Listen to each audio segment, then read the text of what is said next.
Yeah. Okay, I'm one of the ones. A new creation, one who believes I am a child of God. A holy nation, friend of the king. I am protected and I am loved. I am an heir, so on the seas. I've been forgiven, I have been freed, I have been chosen, I've been redeemed. Okay, I'm one of the ones. One of who? One of the unashamed, I mean unashamed. Never do I hesitate or doubt to call upon his name. Call him mighty God, call him Jesus Christ. He's the King of Kings, he's the one who reigns. He's the Alpha, Omega, Jehovah, and we give him glory because he is the one. Yeah, though we walk through the valley, we were not fearing the evil. We running and not growing weary, and soaring on wings like we eagles. We getting rid of our pride and stepping away from our ego. We keep our lips from telling lies, our tongues from speaking the evil. We got on the armor of God, the belt, the truth, the shoes, the peace. We know that the devil's a lie. The word about him will lose and sleep. We been depending on God. He said his grace is all we need. So where we keeping our minds? We keeping our minds stayed on me.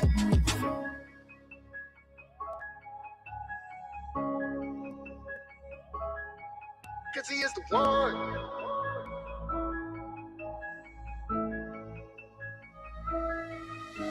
I done been in the world, but I never been friends with the world. Maybe because I'm not of the world, I don't follow the world. Even if I'm meant to take an L, then it's probably out of this world. I'm a model of the world, I'm a represent God on this earth. In and outside of the church, the Father is first. I don't have a physical Bible, but baby, my Bible at work. I know God is the one that supplies me with all that I need. That is through Jesus Christ, and I'm certain that all things are possible if you believe. So keep on speaking life. I know from the love of God that nothing can separate me. Not even death, either life. I know poverty catches up with you, my slumber or sleep. So I'ma just sleep at night, and the Lord is my strength. But who should I be afraid of? I fall on my knees and repent. He's better than what I done gave her. If I am the one being sent, Satan gon' see what I'm made of. Man, if you had any sins, I'm telling you now, he would change her. It's a delicate thing when I say I'm a step for the king. I put that on everything. With a mess, I'm clean. I don't mess with the devil, it stinks. I love and respect Elohim, he be setting us free. We know that all things are working together, declare and decree. Do you know of all things God is preparing for me? No, it's never been seen.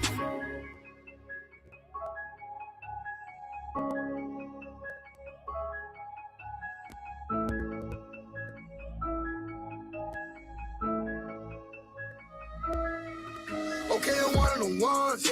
A new creation, one who believes I am a child of God. A holy nation, friend of the king. I am protected and I am loved. I am an heir, so on the seas. I've been forgiven, I have been freed, I have been chosen, I've been redeemed. Okay, I'm one of the ones. One of who? One of the unashamed, I mean unashamed. Never do I hesitate or doubt to call upon his name. Call him mighty God, call him Jesus Christ. He's the King of Kings, he's the one who reigns. He's the Alpha, Omega, Jehovah, and we give him glory because he is the one. Ready to show off your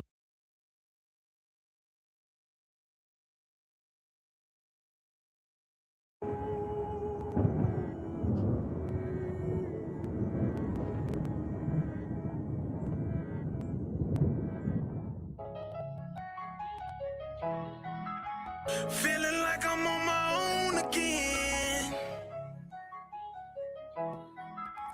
but his love made me strong again. Well, God, I'm back again. I've been rapping without the pen. Let's talk about life. I need your love when times get tough. I've been reading your word to help me fight. Help me get out of this hole that I'm in. I'm dropping these tears through the night. I ain't been feeling the love. I need your peace. I need to see you in my sight. The ones I love rejected me. They can't make no time for you. That's fine with me. I know how you feel, God. They only call you whenever they need something. Lord, I'm anxious. I'm in my head. Can't even lie, God, I've been sad. Still in the trenches, it make me mad. Getting my feelings about my past. But I'm trusting you. Lord, can you stay by my side? I don't know what to do. Broken heart, holding on. Can you walk in my shoes? I can't fail, it's so much I can lose. It's so much I can lose. Feeling like I'm on my own again. You're not alone, but his love made me strong again. My God, they've been telling me to give up. Demons better run. I'm protected by his angels. He's the one who wiped the tears away. They still looking for a hero to save us. He's the one that keep you strong. My God, Jesus, Jesus. I pray every night for the one you sent me, the one you call my wife. Lord, give me patience. I need your wisdom. Hope I do everything right. I want to be the man I know she need. Help me to sacrifice. I want to do the same thing Jesus did. I got to give my life. Praying for Ian, praying for Bo, praying for Sean. You already know. Lord, help me help your people. They got scars. Already know that they need it. Gave my life to God. All that I do, I got to go do it for him. Jesus, I've been slow. Take my heart. I need to be healed. It get lonely sometimes. sometimes. That's why I need you on my side. No, I can't do it alone. I got in your word, the only thing keeping me strong. I need your peace, I need your grace. I hit my knees, I gotta pray. I can't lie, I feel your presence, do all I can to see your face. Feeling like I'm on my own again. You're not alone, but his love made me strong again. My God, they've been telling me to give up. Demons better run. I'm protected by his angels. He's the one who wiped the tears away. They still looking for a hero to save us. He's the one that keep you strong. My God, Jesus, Jesus.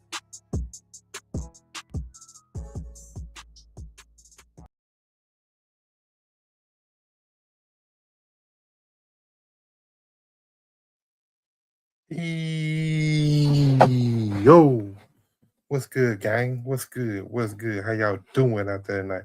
We back, bro. We back in the building. The shop is open. The shop is open. We back for one more time. You feel what I'm saying? On a Monday night. Monday night blues. You know, then you know, bro. As you come in, please hit that like button. Please drop a comment. Let me know you in the building. And hey, share the live. You feel me? Share the live. But hey, we back. Hopefully y'all Mondays were good. Hopefully y'all feeling great. You know, hopefully y'all done got home, rested, you know, then ate, feeling good, you know what I'm saying? And now we in the shop. So welcome back. Welcome back. I ain't gonna keep y'all a long time, a hard time, a good time. You know what I'm saying? But I don't know how long we're gonna be here, but we're gonna be here. You know what I'm saying? You know me, I get in, I write my content, I get out sometime. People pop up, they pull out, they do what we do, and then we still get on up out of here. Appreciate y'all tapping in, man. You know what I'm saying? Appreciate y'all for tapping in. You know what I'm saying? So we're gonna try to get on into it, you know, but man, listen.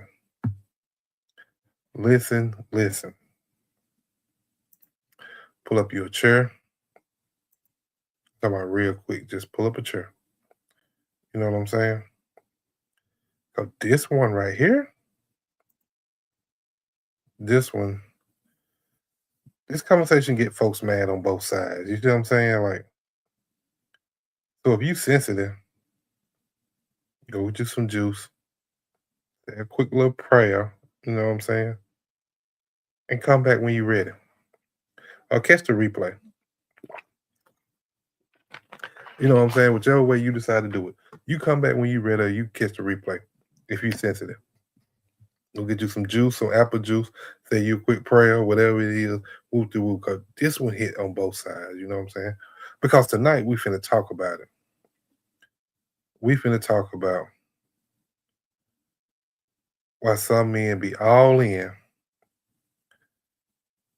until they get what they thought they wanted. Tonight we finna talk about it. So hit that like button, bro. Hit that like button, drop a comment, let's go. You know what I'm saying? Because and you if you know, you know what I'm saying? Because you go from texting heavy, calling every day, good morning, beautiful. You know what I'm saying? Then boom. After they sleep together, the man disappeared like he owed somebody some money, like the feds was after him or something, like he running from the police. You feel what I'm saying? Ghost mode. You know what I'm saying? So that's what we're gonna talk about tonight. We're gonna talk about it. Now before the comments start going crazy, if they do what they don't, you know what I'm saying? Let me say this real clear, okay? Let me say this first. This is not about bashing women. Okay? Just gotta put this disclaimer out there. You know what I'm saying? Sometimes you gotta put the disclaimer out there for people. You know, this is not every man, What we're talking about tonight is about patterns and not personality. You feel me? That's what we're talking about tonight. You know, and fellas, don't sit there acting brand new now like you don't know what I'm talking about. Like, because even if you ain't did it, pretty sure you know somebody who has. I'm pretty sure you know somebody who has. And let's get into it, bro. Let's get into it. Y'all already know where y'all at. This the shop. This your host talking crazy. TG. If you want to say that, you know what I'm saying, whichever way you want to say it. But we back. And we finna run it down through there. You feel what I'm saying? We back in the Mississippi sector. You know what I'm saying? You got anybody that rep that sip, tell them come on through. You know what I'm saying? So, see, the first reason a lot of men lose interest in women is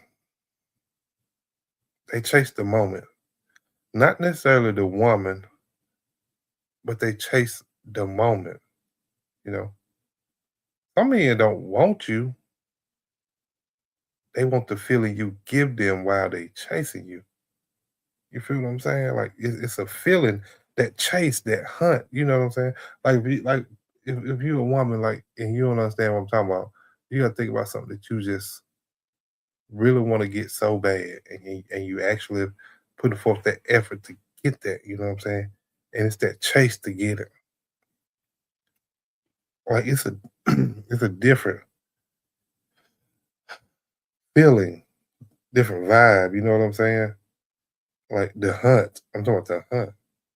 Like the flirting, like the anticipation of getting it. You know what I'm saying? The fantasy that build up in their head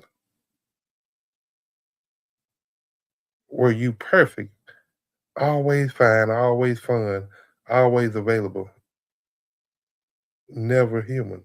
You know what I'm saying? Because let's be honest, we as men sometimes we do build this fantasy in our head of what we think the woman is, or we think she should be, or what we perceive her to be, just off us seeing her. Not what she actually are, you know what I'm saying, but just off of seeing her and what we see in her. JNYG Studio. Hey, I see you out there. Appreciate you for tapping in. Appreciate you for tapping in. Hit that like button, please. Hit that like button while you're in the building. You know what I'm saying? Yeah. That part, you know what I'm saying? Like, soon as reality kick in, bills, moves, boundaries, expectations, now it ain't that exciting, you know what I'm saying? It ain't exciting as it was when you were chasing her. And instead of being grown and saying, hey, maybe I wasn't ready for all this, they just pull back. They ghost them. They dry text. The energy shift. You know what I'm saying? Not because you changed, because the fantasy has changed. The fantasy has become a reality, and now you don't like the reality. You know what I'm saying? Like, men put women in a fantasy world at first of what they think they are, what they think they look like to them, who they are to them. They put them on this pedestal.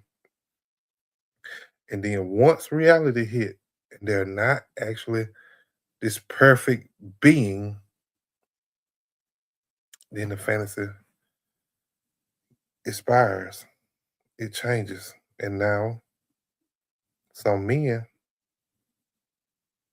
they don't want that then. You know what I'm saying? Like for real. Like, some of them don't want that then, because now it's responsibility. Now it's drama. Now it's mood swings. Now it's problem solving. Now it's bills. Like, and all they was hyped up about with the chase. Not what comes after the chase. See what I'm saying? Like, for real. Like, and another reason some men, they mistake access for compatibility. You know what I'm saying? just because the sex was good don't mean the connection was that deep. But some dudes be thinking if we slept together, this gotta turn into something. You know what I'm saying? Hey, I'm Aries. I see you out there. Hey, appreciate you for tapping in. Appreciate you for tapping in. You know what I'm saying? And that's how some dudes think. Some dudes think is, hey, if I get the box, then this has to be something. It has to turn into something. Like I just didn't get the box for nothing. You know what I'm saying? But no, sometimes y'all ain't aligned. Sometimes y'all have different values. Like sometimes the communication styles are different. You know, maybe our expectations are different. You know, and instead of admitting that,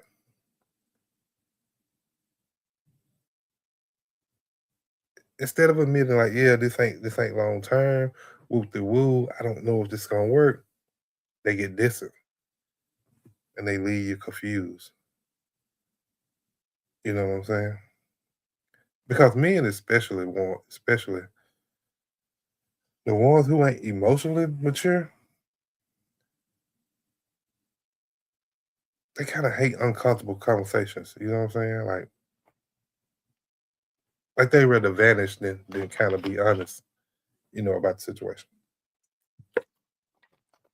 They rather go ghost and let you figure it out yourself and just be what to do. It just is what it is. You know. So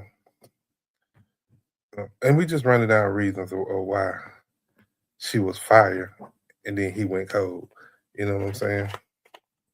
So now let's talk about the one people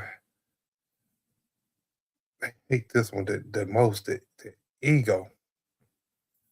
You know what I'm saying? The ego. Been through a similar situation. It was all good until he felt like he was obligated to be financially responsible. Then he would ghost me. I'm sorry you had to go through that, I am Aries. I'm sorry you had to go through that. You know what I'm saying? But hey, that's how they be. It's like I said, it's all about the hunt. It's all about getting to that spot or getting to the box. Which we in the shop. I'm talking like I need to talk. Whatever. It's all about getting to that box. You see what I'm saying? Like then once he gets to that box, it's like I don't want the responsibilities that come with getting to the box, but I want the box. You know what I'm saying? It's like, and what a lot of men don't understand, that's supposed to be a package deal. It's supposed to be a package deal. If I'm able to get that box, I should be able to help you some type of way or do something for you. I should be able to do something for you to lighten your load on your on your life. Oh, what you mean? Oh, JNYG Studio. What you mean? Oh, it's cool. 3 strikes, and I go his ass right back. Hey, tit for tat. Sometimes that tit for tat work. I ain't even gonna lie to you. I ain't gonna say it work because we don't supposed to do evil for evil. But I'm not gonna sit here like that. Don't feel good when you do something back to somebody that does something to you. I'm not gonna sit here and lie. Like in that moment, it don't feel good because it do. You know, I'm just being honest. Like I know situations I've had, like it felt good to get back at a mug. So it is what it is.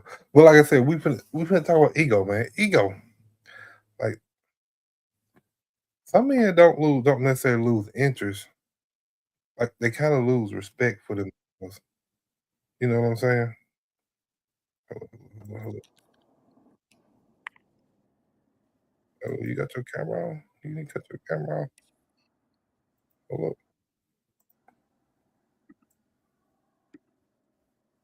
Yeah, there you go. I was gonna say. Ooh, wee. Mic check. The studio. Can you hear me? Yeah, loud and clear. Clear and loud. Okay. How are you? I'm well. You well? Okay. Appreciate you for tapping in. Appreciate you coming up. You know what I'm saying? Okay. What you think about it so So far? do me a recap. I was in the studio. Didn't really hear. Okay, just a quick recap. Talking about why men um why some men be all in, you know what I'm saying, and then once they get the box, they kind of disappear. You know. So a recap is um most men it's all about the chase. It's all about the hunt, the flirting, the anticipation, the fantasy that they built this woman up in their head. You know what I'm saying? It's all about that part. And then once that fantasy turns into reality and it's not what you pictured or put together in your mind, then you don't want that responsibility. You're ready to leave. You know what I'm saying? That was one reason. You know what I'm saying? Then the other one I was saying, you know, assets for compatibility. You know what I'm saying? Like sometimes some people just ain't aligned. Sometimes their values different. Sometimes their expectations are different. And instead of, you know, some men admitting that, they just go distance and leave you confused. You know, Mm, they rather vanish instead of being honest. You know what I'm saying? So, and that's why I was next one was ego, but you popped up. So let me. okay, so let's talk about why women think some men go all in and then Huh, disappear after sex. okay, that's what I need to hear. I need some women. I need some women. Okay, let's go. So first, let's be clear. Not all men do this. That's the first thing, but That's enough true.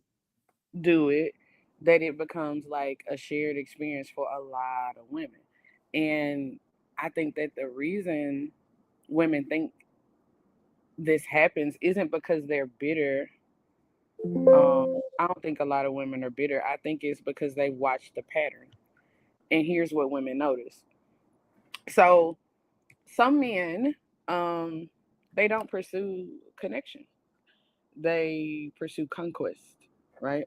So they're not chasing this partnership. They want this validation.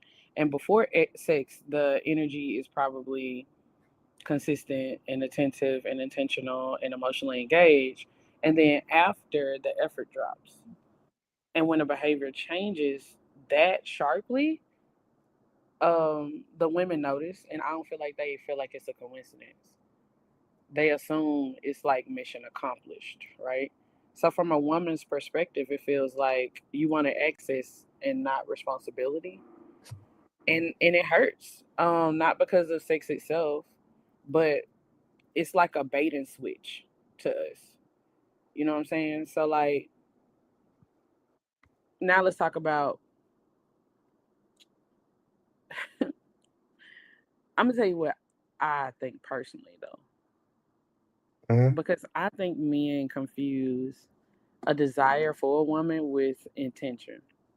So I think that some men genuinely will like women until the desire is satisfied. So once the chase is over, then they might. I feel like then they realize like, oh, I wasn't ready for what comes after intimacy. I didn't think that far ahead, right? And it doesn't. I don't think that it does. I don't think that it means that they lied intentionally. I think it means that they don't know themselves well enough to even be in a relationship in the first place. Mm. So, and for some men, sex answers the question that they never asked out loud. Like, do I really want to stay? Because like growing up with brothers and stuff like that, you hear stuff, right? On the side of the basketball court, you hear stuff when people Mhm. hooping, and instead of having realized that before intimacy, they'll have it after and then leave. So from the woman's side, it feels like reckless and unfair to her. And then you have men that are emotionally immature, right? Some men know how to pursue and flirt and talk, but they don't know how to maintain it because they just hadn't grown up in that way. Like they can initiate that intimacy, but they can't sustain the connection outside of the intimacy. So it's like they're reduced to just like they realize like, oh, I'm only a piece of meat. This is the only thing that I can offer her. You know what I'm saying? And sometimes it's pride, like, and then sometimes it's guilt, you know? So, Hmm? and then you got the guys, because I'm telling you, bro, like men do this for different reasons. I know for a fact. Like, and from my perspective, this is what I've seen. Like men, some men, they need like this validation over vulnerability. And sex proves desirability, that they themselves, the guy, is desirable, that they themselves are masculine, and that it feeds into their ego. And so once that validation is secure, they don't know how or what, you know, or even want to like deepen that situation with that woman emotionally. So they disappear instead of communicating. You get what I'm saying? Yeah. And then you got the guys, I think that they just avoid accountability. So like if you stay after intimacy, they realize like, oh, this takes consistency and honesty and emotional presence, right? And so like um the guys who are emotionally immature, sometimes it's an overlap with the avoidance of accountability guys, right? And then some of these avoidance of accountability guys, like they realize that after intimacy it requires like a responsibility for impact of what they've done to that woman. And so when you ghost a woman, like it literally avoids all of that in their own little mind, right? So and then avoidance always looks like disrespect to the person left behind. You see what I'm saying? Yeah. So women are actually, it's a different thing that women are reacting to than what men think. So it's not he had sex and left. It's like he presented himself as someone that he didn't intend to be. And I think that's what we have a problem with because like guys show up with a mask on and they're acting, right? And they're putting their best foot forward, right? To impress us, to be around us and all this other stuff, but it's all a facade because a lot of these men just don't generally want that anyway. You know what I'm saying? They just want the notch on their belt, or they realize that this really is a great woman and I like her, but I don't see like, I don't see myself for whatever reason. Maybe he's not smart enough or emotional enough or has enough money or he feel like she's out of her league or it's just different reasons why people do it. And then the women don't feel used because the sex happened. They feel used because the access was gained under a false emotional pretense because these guys be lying. You know what I'm saying? They don't necessarily. I mean, I don't think everybody lie about like the things that you talk about when you go on a date, right? Some people do, but a lot of people don't. That's genuine. But it's a certain amount of emotional vulnerability that you have to put forth to get to know a person. You have to open yourself up when you're dating someone new. Because if you seem closed off, you can feel that. Anybody can feel that. It's a nonverbal cue. You know what I mean? So like that's why women start protecting themselves. I feel like that's when they slow down and they ask more questions and they require like a clarity and set these boundaries. And it's not because they hate men, but they're just trying not to be discarded again. So yeah, it's not the sex that hurts; it's the disappearance. Right. And I agree with you. I totally agree with you on that because at that point you're confused, you lost, you don't know what happened, what's the reason behind it. All you know is now the person that you was talking to, the person that you were just intimate with, is now um, not in the picture or not responding or whatever, however they decide to do it. You know what I'm saying? So I just felt like if you don't have to lie or not show up, a simple "I ain't got it" would have been okay. It's true, but see, most men, and this is what kind of leads into what I'm going to go into with ego. But most men are not comfortable telling a woman that I don't have it. You know what I'm saying? Because most men feel like, okay, that's a part of their pride. That part of their ego is to be able to flash this money, to be able to do things for that woman. But you come to me and you really need something and I can't provide it, then most men are afraid to admit to the issue. So they kind of act like they didn't see it. They kind of disappear. You know what I'm saying? Because they don't want you feeling some type of way about them. But you're gonna feel some type of way anyway, but they don't want you to feel some type of way about that particular issue that they're not able to provide or help you, knowing that, woo to woo, I just got the box, you know. So, but I understand too, you know. But some men they wanted the chase. They wanted to get the prize.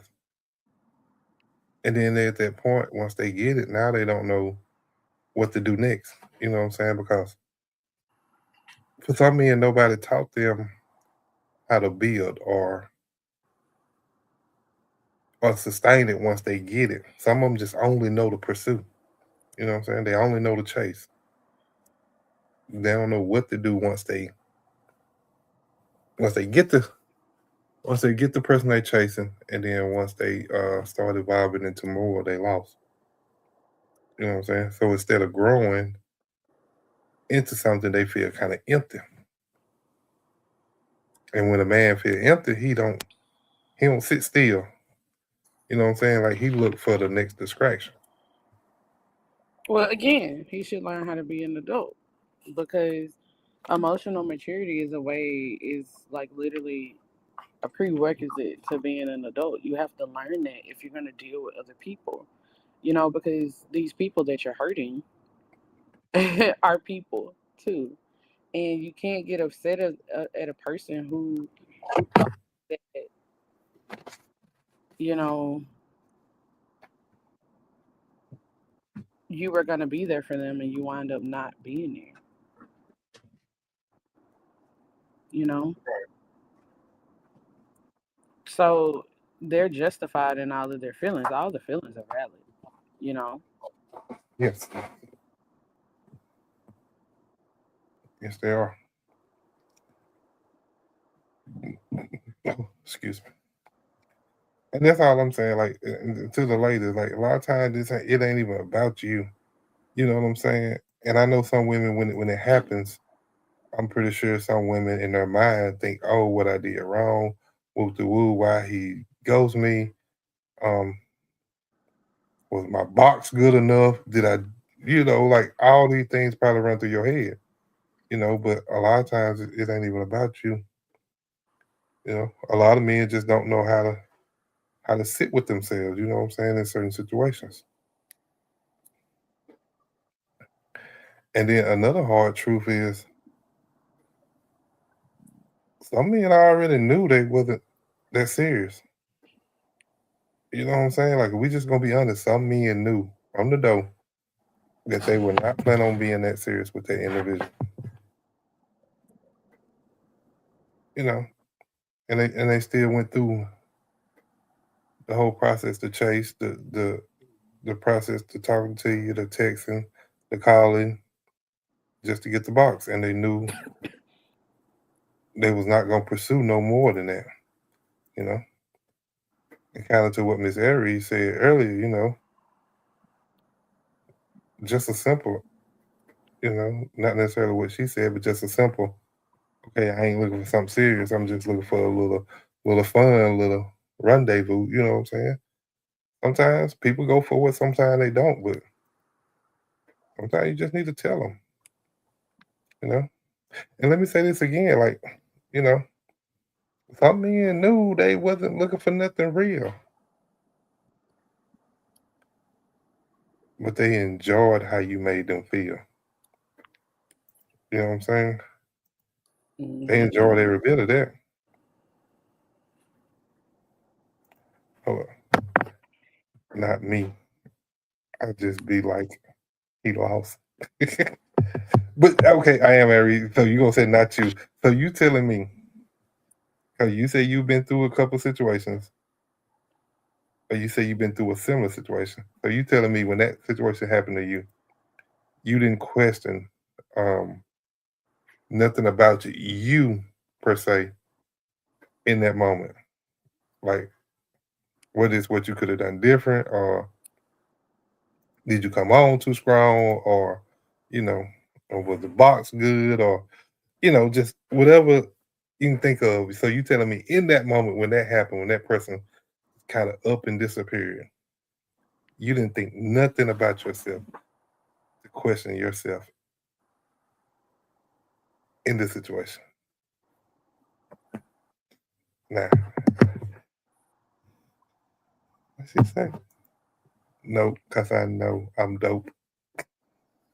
All right. All I like right. the way you made that ride, though. I like that. I like the way you made that ride. Okay, hey, I might be wrong.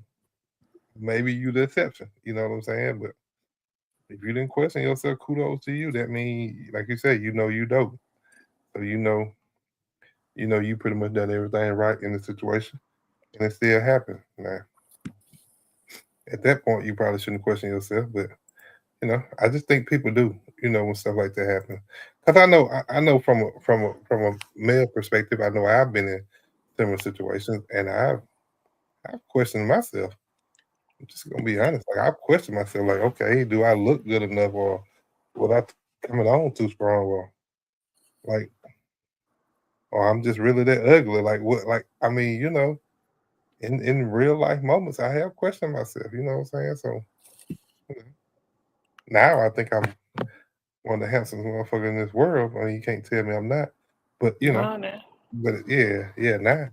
But at that moment in my life, I did question myself after certain Turn your situations. camera on. Let me see. I can't right now. Um, Gotcha. Mm-hmm. I can't right now. I'm kind of not appropriate for the camera right now. So very Okay. confident, huh? So give me a minute. Though. I mean, I'll throw something on there. I can. You Nah, know, man. Throw something on. You said that like you ain't had nothing on. I mean, Come on, man. I mean,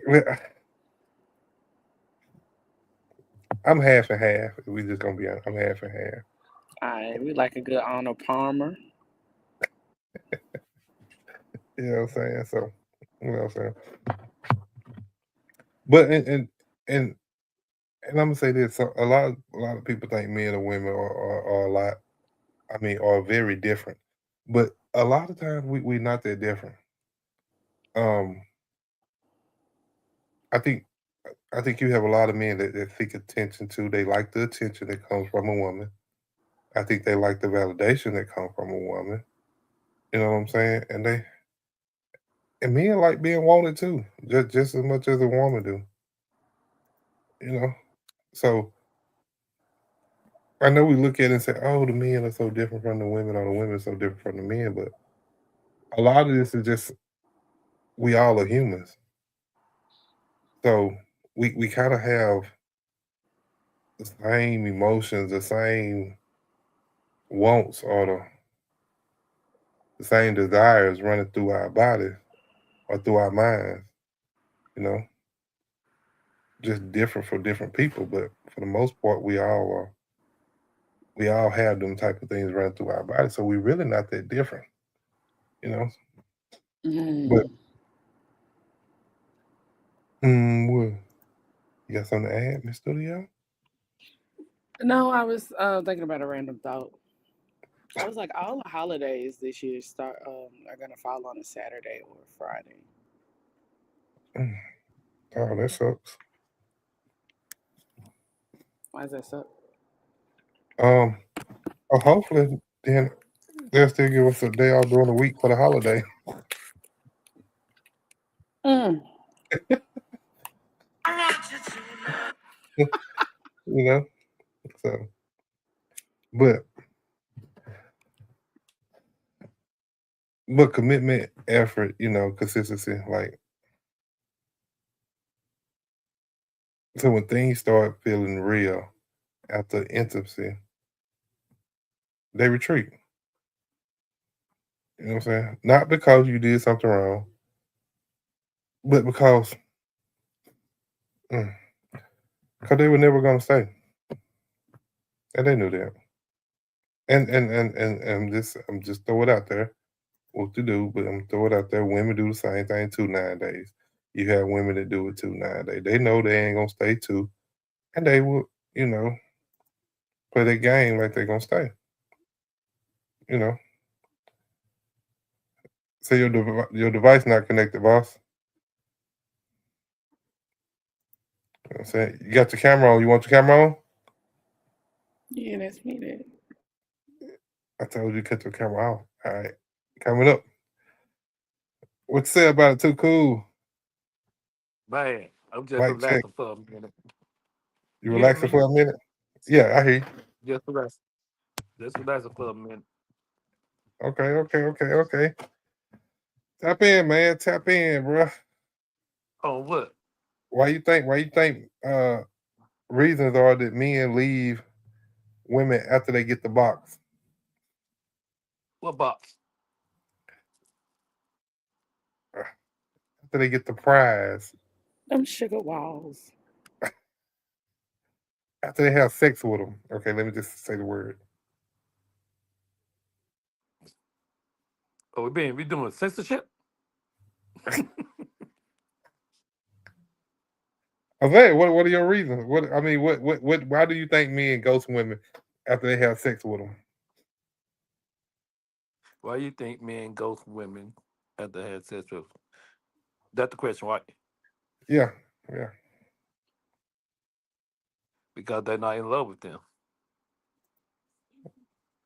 And they just it's a challenge to see can you really get them. And when you really hmm get them, you're like, hey, I don't beat that challenge. So I'm gonna move on to someone else. But if you really love that person, you're gonna wait until the time is right. Wait, wait for what? Or to both of y'all is feeling the same way. Hold on, wait for Now what? some men can be trickery, huh? Wait Trickery. for what? Trickery. What you say? You said wait for what? Wait to wait to have sex? Yeah, some men and women want to wait Okay. because there are some women out there that really want a relationship, really want a good guy, really want a good person, really want they person. So and they're like, I'm gonna wait to see if you the right one for me before I lay down with you. Mm, And those are one that you like, hey, I respect your decision. If you really feeling that woman, you really want to be with that person, you're like, man, hey, I'll wait. It worth waiting because then it's something different when you do get the box. mm, My opinion.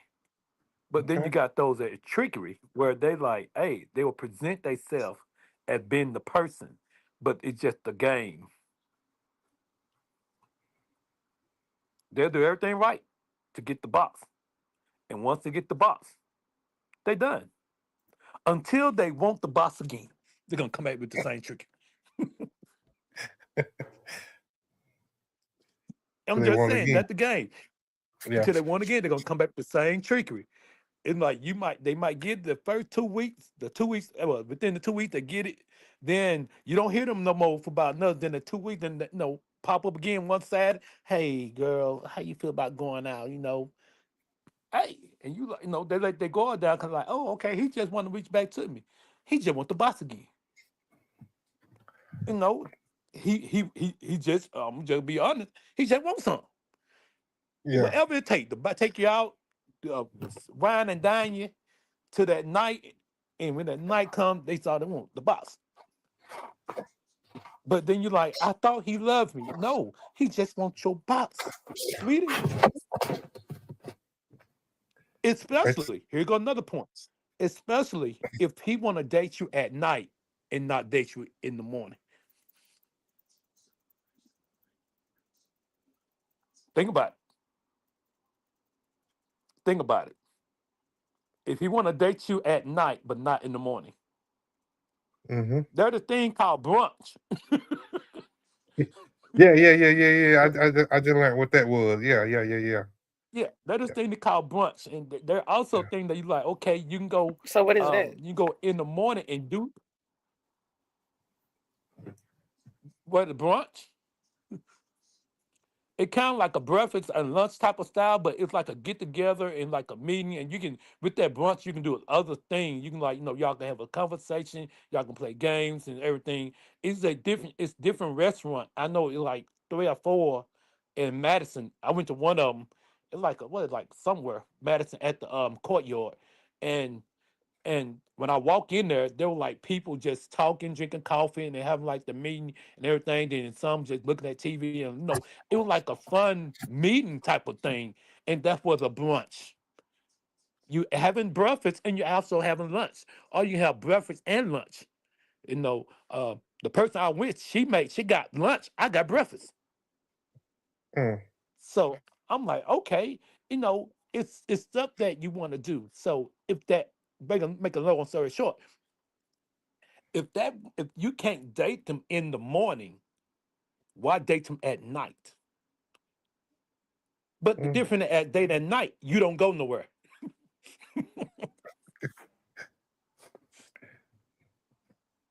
You don't go nowhere. He want to see you at his own time, his own expense at night. Hey, let's chill at your house. Or let's go to go to place that somebody don't know us. If I'm proud to be with you, I want to show you off. Mm-hmm. If I'm proud to be with you, I want to show you off. I want to go here. Here's another thing.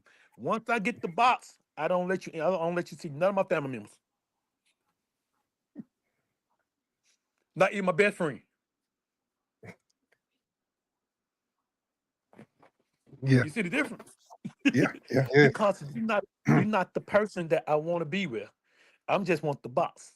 And there's a lot of confusion with that. I don't know, a lot of confusion. I saw something about that. A lot of confusion that, it's where you got to understand what you really want, or what's the value to you, or what you think you deserve, or it's the energy match. Now it's the energy. If the energy is matching, you don't match my energy, then I don't want to be with you.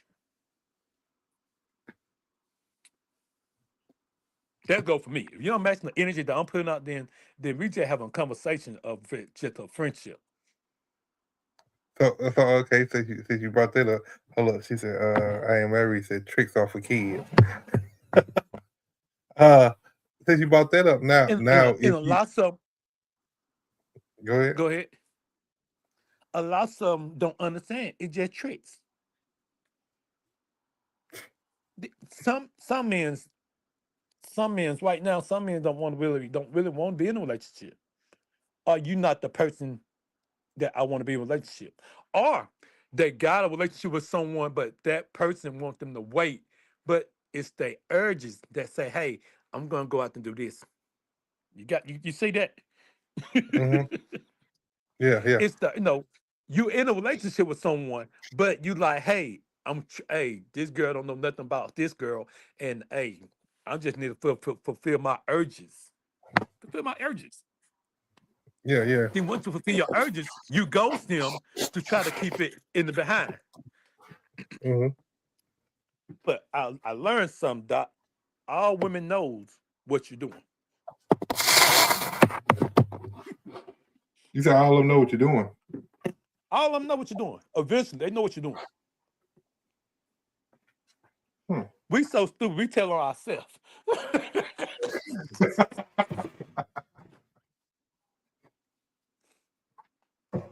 I'm just being honest. I'm just being honest. We so stupid, we tell on ourselves. No, I was with what you call him. No, you wasn't. Yeah, you're right. Dang, he didn't come over. The lies and everything and don't add up. So we tell on ourselves. Yeah.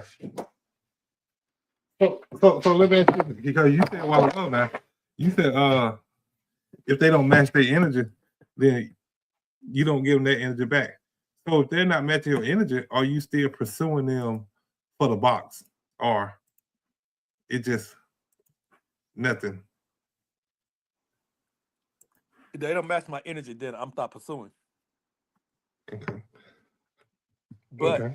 I'm gonna advise. I'm gonna advise that hey, I'm gonna joke around, but I'm gonna say it in a serious manner. You don't test me as I test you. Yeah. Something like that. Uh no, no, I called you yesterday. You didn't pick up. And I called you about 3 or 4 times. Girl, you didn't pick up, I don't know. I don't know what was going on. I just let you know I called. You see? I'm saying it in a joking matter, but I'm saying it in a serious thing. I'm like, hey, I'm letting you know I call you. You didn't pick up. Hey, no, we've been talking about going on dates, and you be you be stripping, man. But know what? You be everywhere else though. You be everywhere else. You see what I'm doing? You get me? I'm telling you what you're doing that I don't like, but I'm saying it in a joking matter to make you understand that you're gonna catch you like, oh wow, I am doing that. Then you won't have to say, hey, why you ghosting me? I told you. You didn't catch it. Like I always say, communication is a big key. Communication is key now. It is key. So, It is key. But like remember I told you, I said by March. By March, and I told you, start in January. I'm subtracting. Yeah. So So, they don't know I'm narrowing it down, but I am. I yeah. don't know, but I'm gonna be 50 years old. Who gonna take care of me? Your offspring. I'll be a nursing home. You got to come visit me. You gotta figure out you a lady then to come take care of you, man. Right. So I got 3 years. 47, 48, 49, 47, 48, 48, 48, 49, 50. I got 3 years to actually actually settle. And it seems like that you like, wow, you got all the time, but you really don't got time because time is short. You see what our president just did, but hey, time is short. Man, Yeah. a dude talked to me about that. A dude talk about that to me in the gym. He like, man, we don't know what we're gonna do in this tomorrow morning. He like, they can send a bomb over here and blow us up, and we still think we got the next day. No, we got So no, you good. Go ahead though. But yeah. So it make he's like no he like man he like so I'm just getting up I'm just waking up and just saying thank God I see another day because I don't know what's going on. We don't know what he was doing. We wasn't. How did they get involved in what we got going on? We didn't hear nothing about Venezuela until Sunday morning. We didn't even know we were in beef with them. We Yeah. still thought we were talking about China. So it was funny, but he's like, man, you see how much things changes. He's like, nah. He said, you keep on poking a dog, he gonna soon bite back. He made me think for a minute, Doc. He made me think. I'm like, wow, you're right. We keep on poking at these people. They gonna be like, no, what? It's time for us to attack USA back. Yeah. Long as we our little small town alone, we good. Yeah. They ain't gonna bother Mississippi. Mississippi ain't got enough money. Yeah, we ain't that important. You might say, but we got nuclear plants in Vicksburg that could wipe out at least a couple more miles.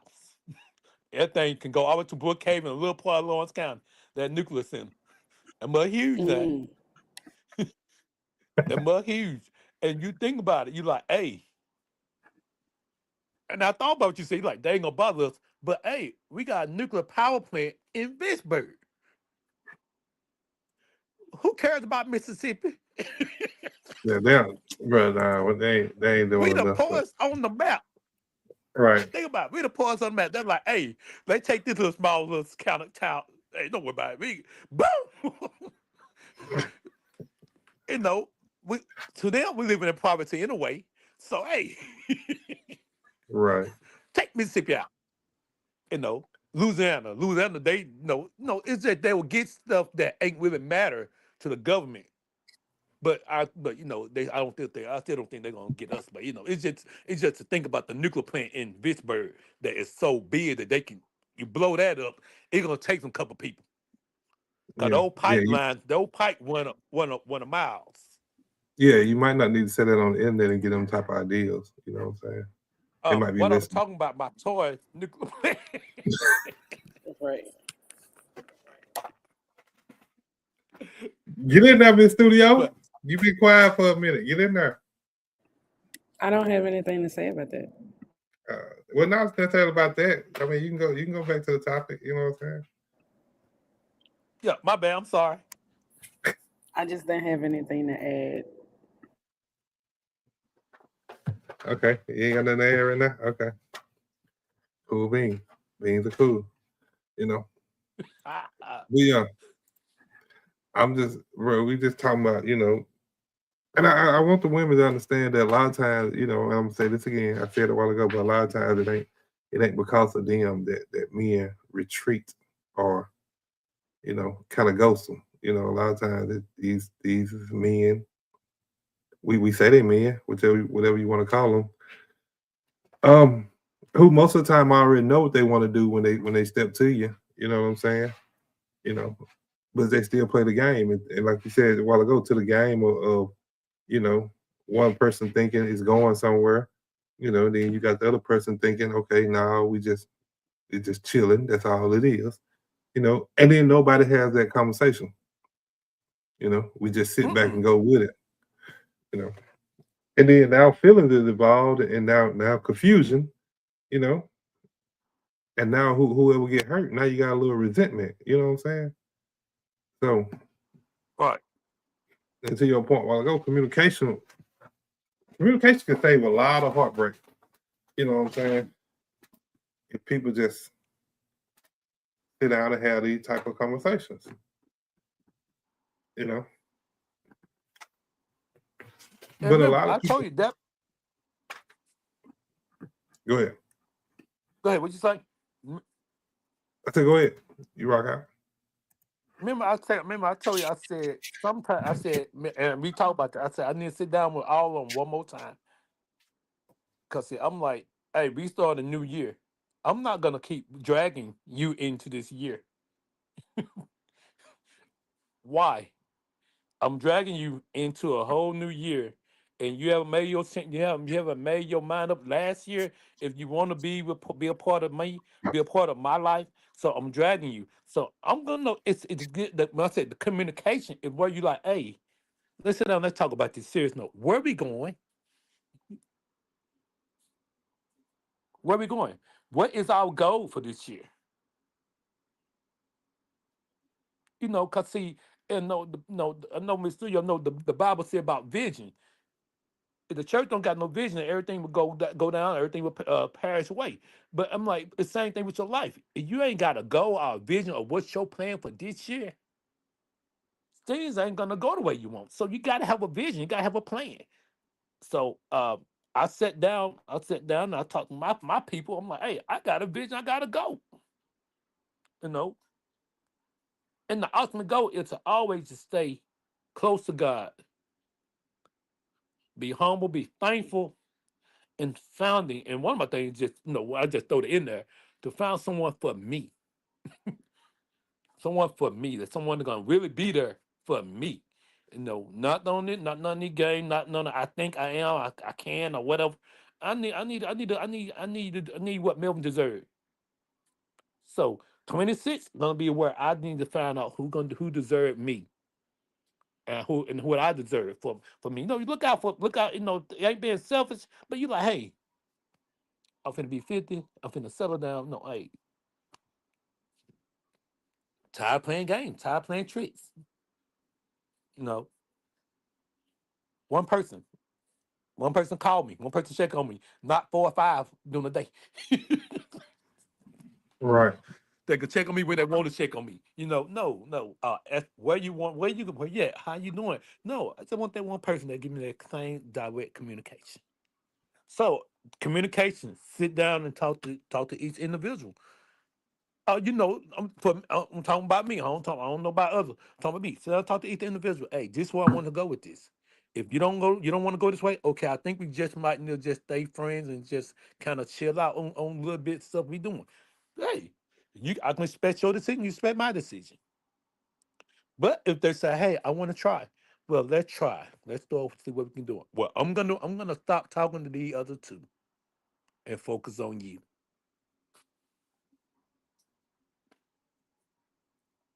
And right there in front of our block and delete. You know I love my block and delete list. Pew pew. In other words, ghost.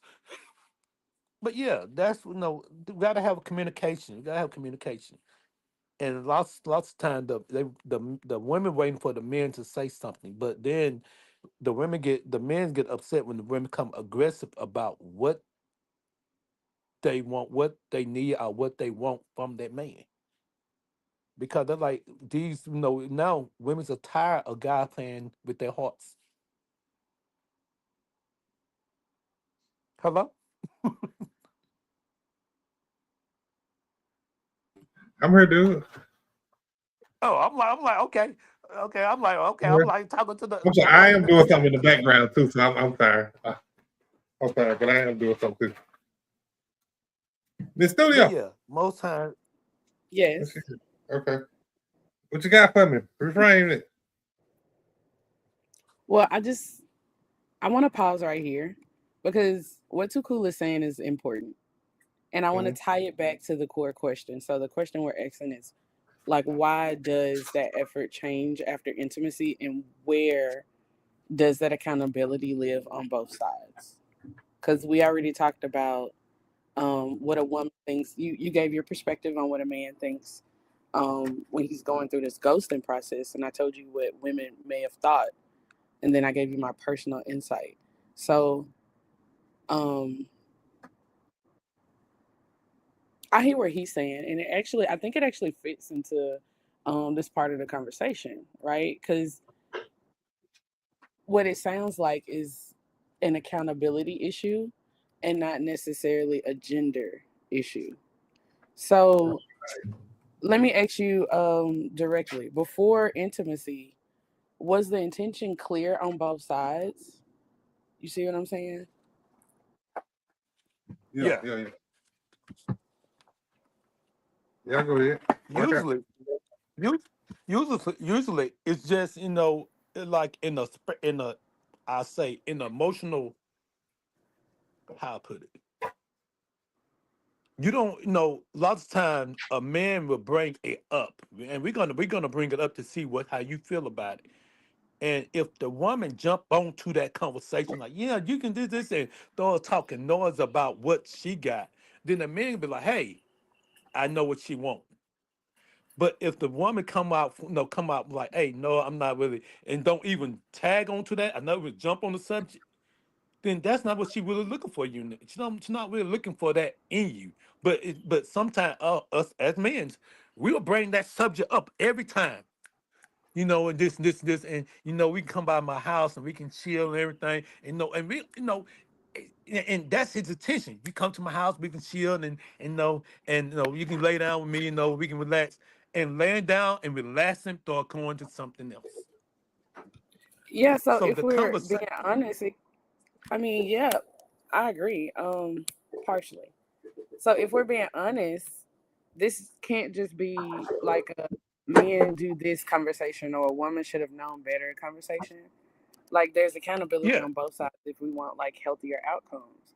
And for men, like to frame the accountability, I think like it should go like, if you're not ready for commitment, don't perform committed commitment things like to gain access, because clarity is respect and consistency is integrity. You see what I'm saying? Because Mm-hmm. the men should be accounted for not overselling intention and not confusing pursuit with purpose and not disappearing instead of communication. And for women, I feel like if you know intimacy creates attachment for you, don't ignore early misalignment, hoping that this access will produce a commitment. Because women should be accountable for like honoring their own boundaries and patterns that they see and not the promises, and not using sex to secure clarity that should have existed beforehand. You see what I'm saying? So like accountability on Mm-hmm. both sides means that everybody, or I'm gonna say it this way. Accountability on both sides means that nobody gets to play victim after they already knew. I feel like they keep it grown. You get what I'm saying? Uh-huh. And a lot of times we don't keep it. How you say we don't keep it adults. I would say adults, because we don't really want to hurt no one feelings. And if a man, I would tell the women, I know, and uh, uh, uh, uh, uh, my partner already know. I said, I always ask that woman, or that woman ask that man, what is your motive for me? What's your plan for me? And I'm like, if you ask me that question and I don't have an answer, it's time for you like, okay, thank you. And it's good to ask that the first date, because I want to see what you're gonna bring to what you trying to do with me, you know. So I'm gonna ask, hey, if I don't know, if I just met you and we go on a date, I'm like, hey, so what's your motive for me? What's your plan? What's your idea for the relationship if we get one? I need to know the game plan. If they ask me, I said, I want to get to know you better, where we can become a good friendship type of base. Then once we be able to go out more and get to know each other, I'm like, I don't want to jump straight into that that thing that thing. No, you can't come to my house right now. No, um, I want to see, do we got any connection? Now, after a couple months, hey, if we feel each other and we just, the intimacy there, but not really intimacy, then we might can progress in a relationship. But I'll let you know what my plan was. I want to get to know you. I don't want to go to nobody else. But that still can backfire, because you can get to know a person and they still got John and Bob on the side. You know, men do the same thing. We get to know you, but we still got Jennifer and Gia on the side. Hold on now. Okay. I'm Let being me real. let me hop in here. Let me hop in here right quick. Okay. Because I'm sorry, I've been doing a little something in the background, but I'm back now. We ready to rock out. Let's get down to the nitty gritty. So I got a question. So what does honest dating actually require from both men and women? Okay. Mr. Yo, you rock out first. They're too cool. We're gonna let you handle your business. Honest dating requires like the same core things from both men and women. I think it requires consistency and clarity and accountability. And so, but I feel like they look different in men and women, but the responsibility is the same. Here's what I mean. So in men, um, it's not perfection, right? It's integrity. So that man should show like clarity of intention. Like say what you're looking for before intimate. If it's intimacy, if it's casual, then just say that. If it's serious, then just show that, right? And I think that's what Too Cool was saying before. Like just ask me the question. And then as far as consistency goes, between the words and the actions, don't perform commitment to gain access to her body. If your effort drops after intimacy, that's information. You know what I'm saying? And then like a remote emotional responsibility. So if you realize that you're not ready, then communicate that instead of disappearing. And then also for men, respect for boundaries. Like don't pressure intimacy to resolve uncertainty in yourself. Like let that woman have a choice. Now, what that looks like in a woman is I don't feel like it's self blame. I feel like it's more like self trust, right? So um, the clarity about attachment, like just for women, just know how intimacy affects you emotionally and honor that. And then you should believe in the patterns instead of the promises because consistency matters more than the chemistry. And then you want to maintain these boundaries until these alignments are cleared. So you don't want to trade access to your body for hope or access in general for hope, right? And then have a willingness to walk away from misalignment. Like if actions don't match words, just end it early and be done with it. And so I feel like that's what honest dating requires from both of them. And I feel like if it's transparency before intimacy, then people have you know, the courage and the respect to have that emotional investment for the other person. And that way you can own your impact and not just the intent, because honest dating doesn't guarantee that nobody gets hurt. It just guarantees that nobody gets misled. And I think that's what the important thing here is.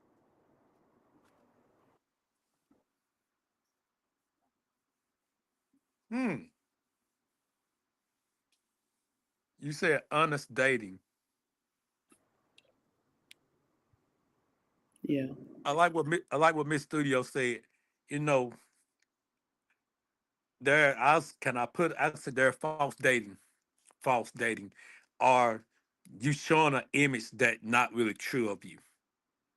You know, you showing that you got money, but you really don't have money.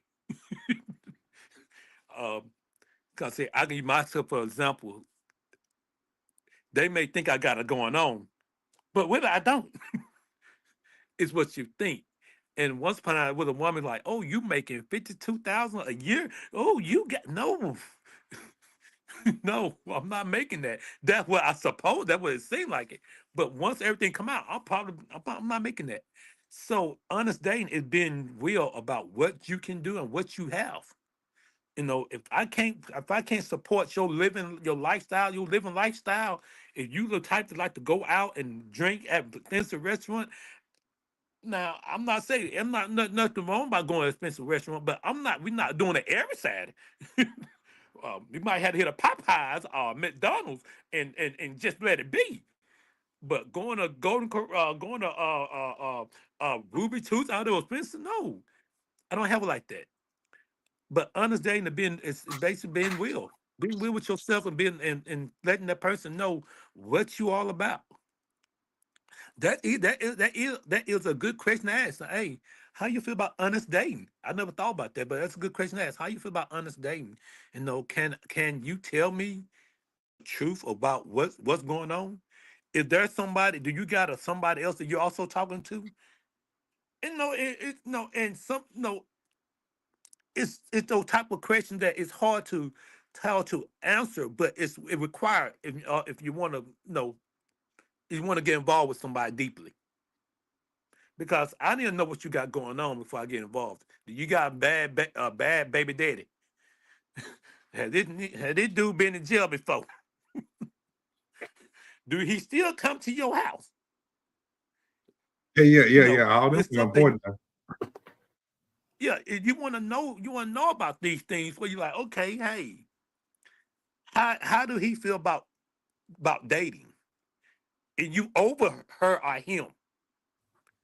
You know, and I believe if somebody would have asked me that question a long time ago, I could have. It probably be a better outcome of what I went through. But nobody never asked that question. So I'm like, hey, you didn't really concern about what I was doing. Long I was supplying needs to you. If that makes sense. But now I'm like, okay, your energy got once again I've mentioned your energy got to match me. If I'm concerned about what's going on and you concerned about what I got going on in my life, then I can answer those questions easily. I have no problem saying, hey, you're not the only one I'm dating. I'm being open and honest. You're not the only one I'm dating. And I'm getting ready to narrow it down, but I think you might be the one I want. But there's some things that we both got to improve if we want a relationship. They can respect me on that, or they can just say, "Hey, Melvin, this not what I want." Cool.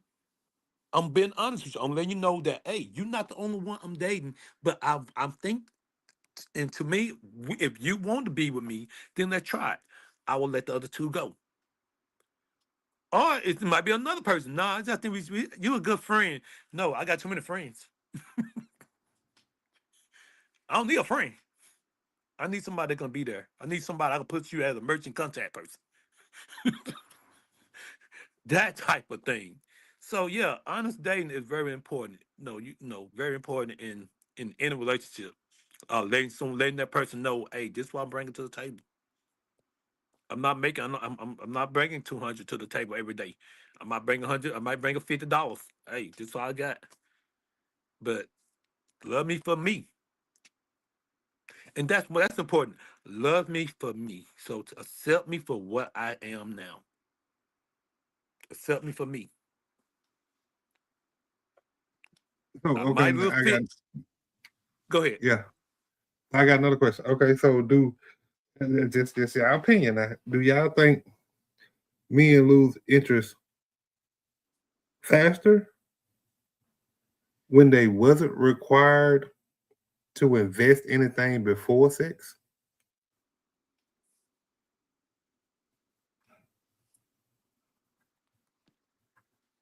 Like The men if lose that man interest. wasn't if that man wasn't required to help with no bills, you know, or give you no lunch money or just help with a tire on your vehicle, you know, or if he wasn't required to do none of that at first, do you think he leave faster because he wasn't required to do none of that, or he was gonna leave that fast anyway? Sometimes, yes, but not for the reason that people usually think. Like, I don't think that it's not that men lose interest in women. I think it's the lack of investment that reveals intention faster. So, first, clarity shows up, right? It shows up early. When men are like motivated by excess and they exit quickly, I don't think it's because they were trying to trick, you know, but because the goal wasn't met. So what looks like losing interest is actually like finishing the mission. And second, effort kind of like exposes the seriousness, right? So investment doesn't create interest, it kind of filters it. So men who are genuinely interested in a partnership don't disappear because the effort is required. They kind of lean into it. So I don't know. Like I know when someone loses interest quickly, I don't think the question is was sex too easy? The question may be what was he here for in the first place?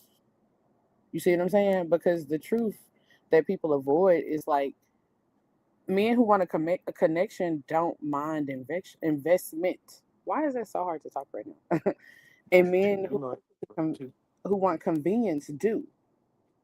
So that kind of goes back to accountability. You see what I'm saying? Okay. I got that. I really do get that.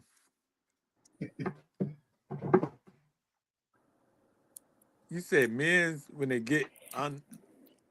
I said Give me the men who highlight want again. connection. I said men who want connection don't mind the investment, but men who want convenience do mind the investment. And then I said it kind of goes back to accountability. Right. I'll say accountability is the main thing that plays a part because the men and I'll be say I'm one of the type of guys that I'm like, okay, I will help you. I'll make an investment in you. You know, I'm not gonna pay no bill, but if you're hungry or something, hey, I'm a little hungry, I ain't got no money right now. I give you, so I cash you 20 because I want to make sure that I'm like, I'm not trying to be the dude that supports you, but I'm letting you know, hey, I can help out a little bit. So I'm making an investment, but it kind of go both ways. Most women don't really want like, okay, hey, he might be hungry. Or just hey, I'm gonna send me your cash. I want to send you some money to get you something to eat for lunch. You'd be surprised how that change a man's mind because most women don't do that. They don't really send money unless you're in a relationship with them, a deep relationship, and y'all really in a relationship. They would do that. But nowadays, women's don't. I know I might overstepping, but women's don't really cash out someone until they get deeply involved with them. But some men do. Some men like, hey, I'm not gonna help you unless I'm involved with you. Now, my thing is, I ain't gotta be involved with you, but I will help you because I feel like, hey, if I'm talking to you, I want to let you know that I care, not because I'm paying, not because I'm doing. I'm just saying, hey, I care about you. There wasn't no thing that I want to be. I want to let you know, hey, I'm a good person. I'm a good guy. I'm not looking for nothing in return. I'm not looking for nothing in return. I'm not looking to sleep with you. I'm not looking for nothing. I just want to know. I just want to help you out. And by me helping you out, it lets you know that hey, you see my character. You see what I'm bringing. So if even if we don't never go towards that direction of intimacy, it's okay. Now some men they're like, oh yeah, if I'm invest, then you gotta give me what I need and want. That's What some do you men what do you think that about what they that, talking greasy? That's wild. That's a wild mindset. that I just say it. Yeah, like I know you say some men do that, and it's a lot more than you think. And Yeah. cause like this is bro, the dating pool is crazy right now. Like it's a bunch of Oh, fairies it and confused men who just don't know what they want, and they want to be treated like a princess. They want you to come open their door and buy them flowers, and it's like, are you courting yourself? Like, what is? I don't understand. Why would you want the door open and you're like, women are the weaker vessel. Like we like by definition, it's like bare minimum. Yeah. What do Hey, you I had think let me about that? back on what Miss I had Studio said. Uh, how you gonna say that and then say hello? They don't work together. I had to cut my camera on right all quick right. for Miss Studio. So you can see this. Okay. Miss Miss, You can cut it Miss off in a Studio minute. said something very important. She said something very important. Uh, So you gonna cut I it back don't off. took a lot of females out. Hey, your camera back on, boy. I don't took a lot of people out, and they like I had never been treated this way, and I'm like, what way? Say you go open my door, and you so gentlemanlike, and I'm like, doesn't most men do that? The answer is no. And The she's like, answer is no. no. It's like No. it's like no. This is the first time that I ever experienced like you actually open my door every time you get out of the truck and you ask me you even when you got to the gas station and get gas, you ask me do I want anything.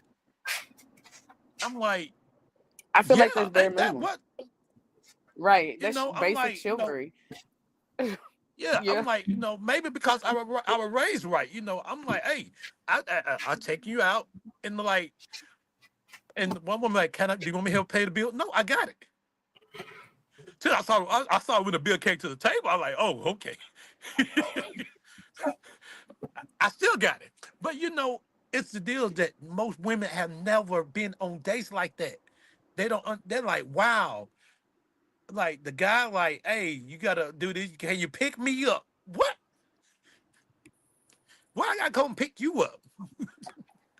You know. Yeah, But it's crazy.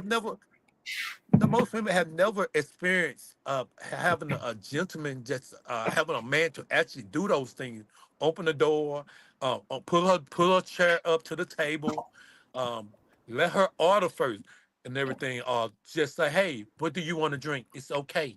Um, no, just letting her have a free time to herself.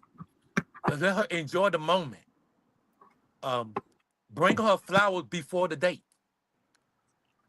I bought, talking grease. No, I will buy flowers for boom. Every day I was with, I bring flowers. And she's like, wow, I never received Every flowers day? before. Every day I would go to Walmart and get some flowers. Every day. Every day. And this reminds me, many moons ago, I went on a date with a guy, and I stayed in the car. He picked me up, and I stayed sat in the car because I was waiting on him to open my door. And he eventually, like, he walked right on into the establishment, and then he came out and he was like, "Where are you?" And then he came and opened the door. He was like, "Are you okay?" And I was like, "Oh, this is what I was waiting on. I was waiting on you to get the door." And I batted my eyes, very, very ladylike, very feminine. And he was like, "Okay, sorry. I didn't know that's what you were waiting on." And it blew my mind. And later on, after that date, it was a great date. Outside of that. But later on, he told me, he said, "Do you know that you are the first woman I've ever opened a door for?" And I said, "Why is that?" Why? Like, I tried so hard to keep my composure, but I was like, this is a child. This adult man is a child, because I have teenagers who my son will not let me touch a door. You know what I mean? Like, that's crazy, Uh-huh. especially like a car door.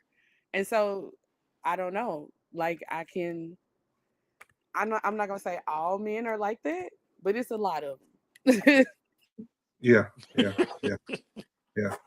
And And it's just go ahead, talking grease.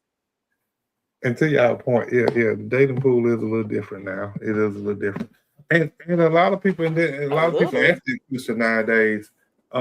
Is chivalry dead? That's a great question that people ask. Um, Yes.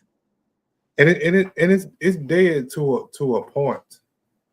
No, you read the eulogy many moons ago. It's passed away. Well, I don't think it has passed away. I just think we have to kind of refocus it. You see what I'm saying? Like, we have to, as older adults in this life, we have to still put that into the kids as they come along now. Like, it can only die if we allow it to die. Yeah, You see what but I'm you got to saying? understand the mentality of the children too. Like, the grandparents, who bless their souls, are getting old. The boomers are retiring, if not already in the grave, and they weren't exactly the most caring parents, and so they raised us. And we're so busy because the price of everything is triple the price that they had to pay for stuff. So we're working 3 and 4 jobs. And I'm not saying, every single person. I'm just saying many people wear many hats and they don't have a lot of time to raise these children the way that they need to be raised. Everybody don't have the luxury of having both parents in the household and one parent stay home to, like, make sure or to ensure that these kids have the tools that they need socially. So they grow up and they become these adults who are, like, drenched in, this mediocrity and this disdain for being kind and nice to people. And then social media doesn't help. So you're talking about an uphill battle here. You know, I mean, if everybody sweep off their front porch, we might get somewhere. You know what I mean? But I don't have hope for humanity in that way, especially But looking at what the dating pool is like now with the young adults, with the middle age adults, and even with some of our geriatric counterparts. Like, people just simply are lazy, they are selfish, and they generally don't care about anything past what affects them. And so that mindset in itself has become like a pandemic infection that is spread across these United States. Um, and I just simply don't think that that's a realistic thing that we could do in any amount of time before Jesus come back. Well, I say it's realistic because the fact of if you look at society now, if we just say, okay, this is not realistic, there's no way we can turn this around, then we're in trouble. Because I think society as a whole is headed down the wrong way. You see what I'm saying? So if we just give up on everything and say, okay, this we can't turn this around, we can't turn that around. And I ain't saying we said everything. I know we just said chivalry, but I'm just giving examples. Like if we just turn the blind eye to it and just say, oh no, we don't have enough time to reinvent this or instill this in our kids or re-put this at the forefront of our society, then we are doomed. Now Because you saying yeah, I'm it. Now you saying saying it because because some of the younger, I mean, okay, so let me interject. Now I feel like now you're starting to see what I'm saying because like some of the younger generation, you have young men who will look at you like if you stop them in public and be like, "Why didn't you get that off the shelf for your girl? Like, ain't that your girl?" Or "Why didn't you open her door?" They will like walk off and like not even entertain what you're saying. And if you're in the wrong neighborhood, some people will shoot you just for being in their business. And we're talking about the young adults. We're talking about from 16 to 26. And these are the people who are like like bro, it's crazy. And then you have like the 27-year-olds up to like about 40. These people are in their own mind.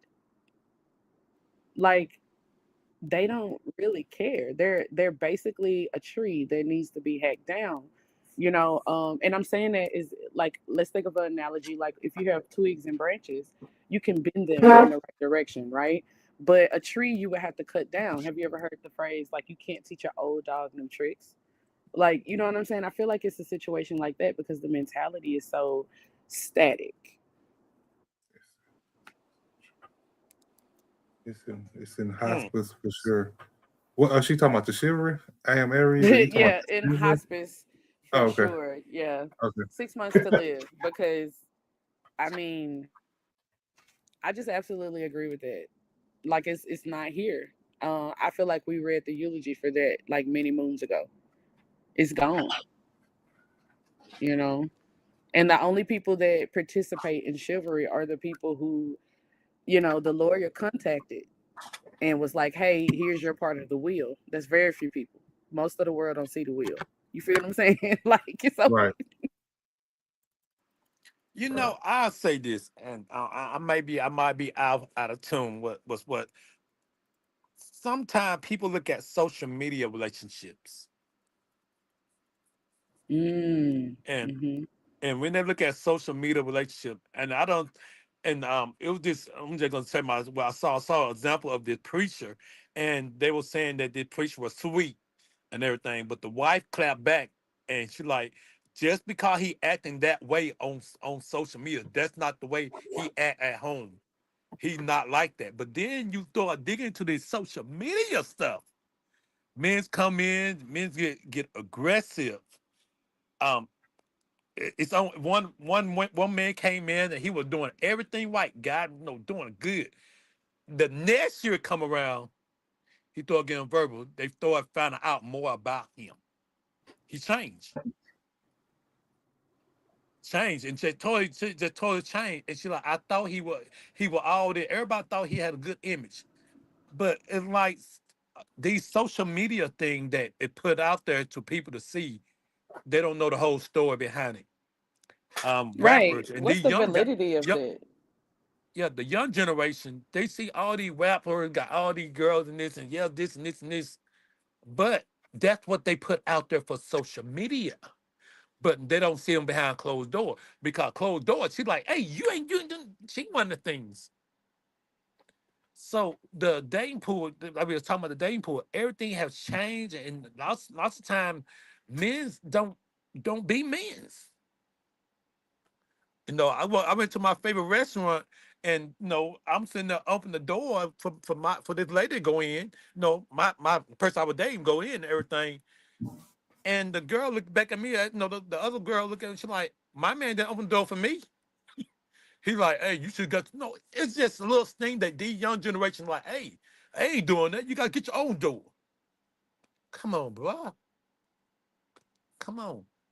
You know, just be. I'm like, just if you can show that to me, if you can show the woman that, hey, I am a gentleman. I respect your boundaries. Boundaries is important. I respect your boundaries. That I'm not gonna go across that boundaries. I'm gonna teach. I'm gonna show you that I can be what you want me to be. Because all women want a good guy.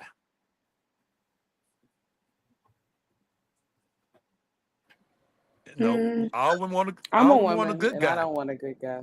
I don't want a good guy. What you want, Mister? So what type of? Well, I mean, I want the man that God puts before me.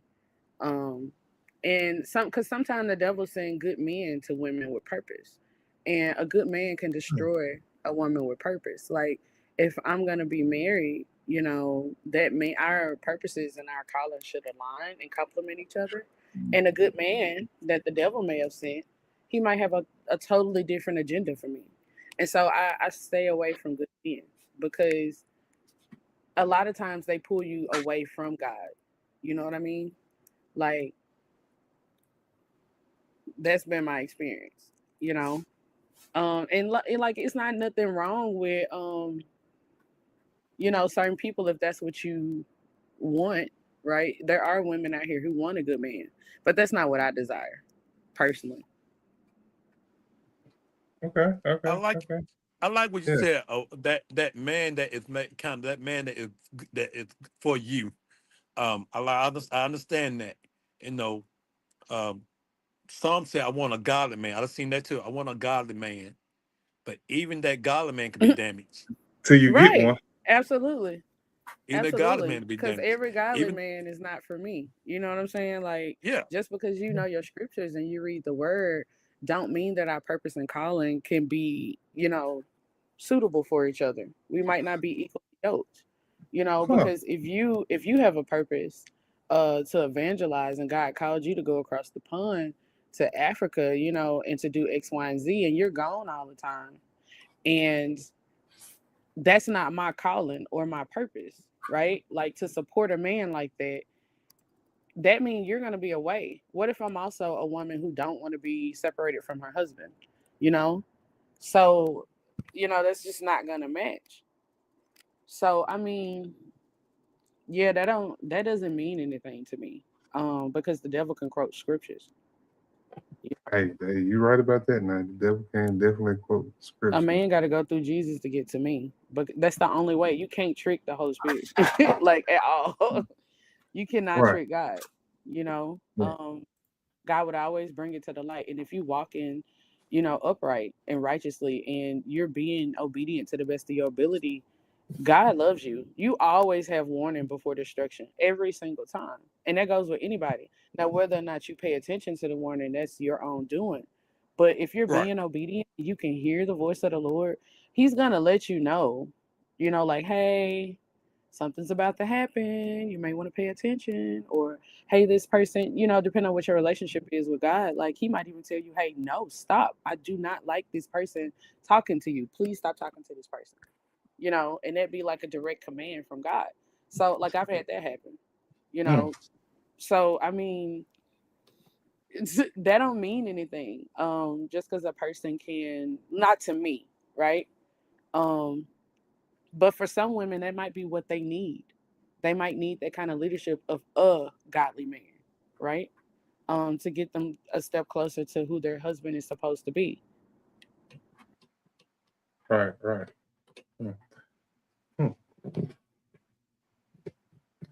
I hear you there. That does make sense. You said a mouthful then, Miss Studio. You said a mouthful. What do you believe, talking greasy? About what you were just saying?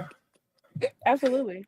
Well, y'all kind of took me for a loop then when y'all said when we said godly man, and then you said God, some godly men wouldn't be necessarily for you if you're looking for a godly man. That godly man still might not be for you.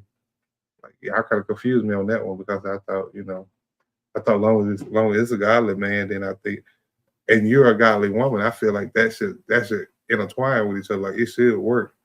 You know what I'm saying? That's just what I thought. But I mean, yeah, I could be wrong sometimes. Not them many times, but sometimes. But anywho, Well, Okay, hold up, what I hold was up, saying hold was, up, hold up. I like the part about the godly man, and you said about the godly woman. Now, I had this happen.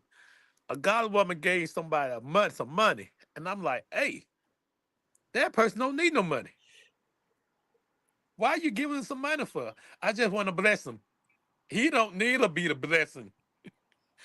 'Cause I felt like, hey, there is a time and a place for you to be godly. If I, it's go hands in hand. It go hands in hand.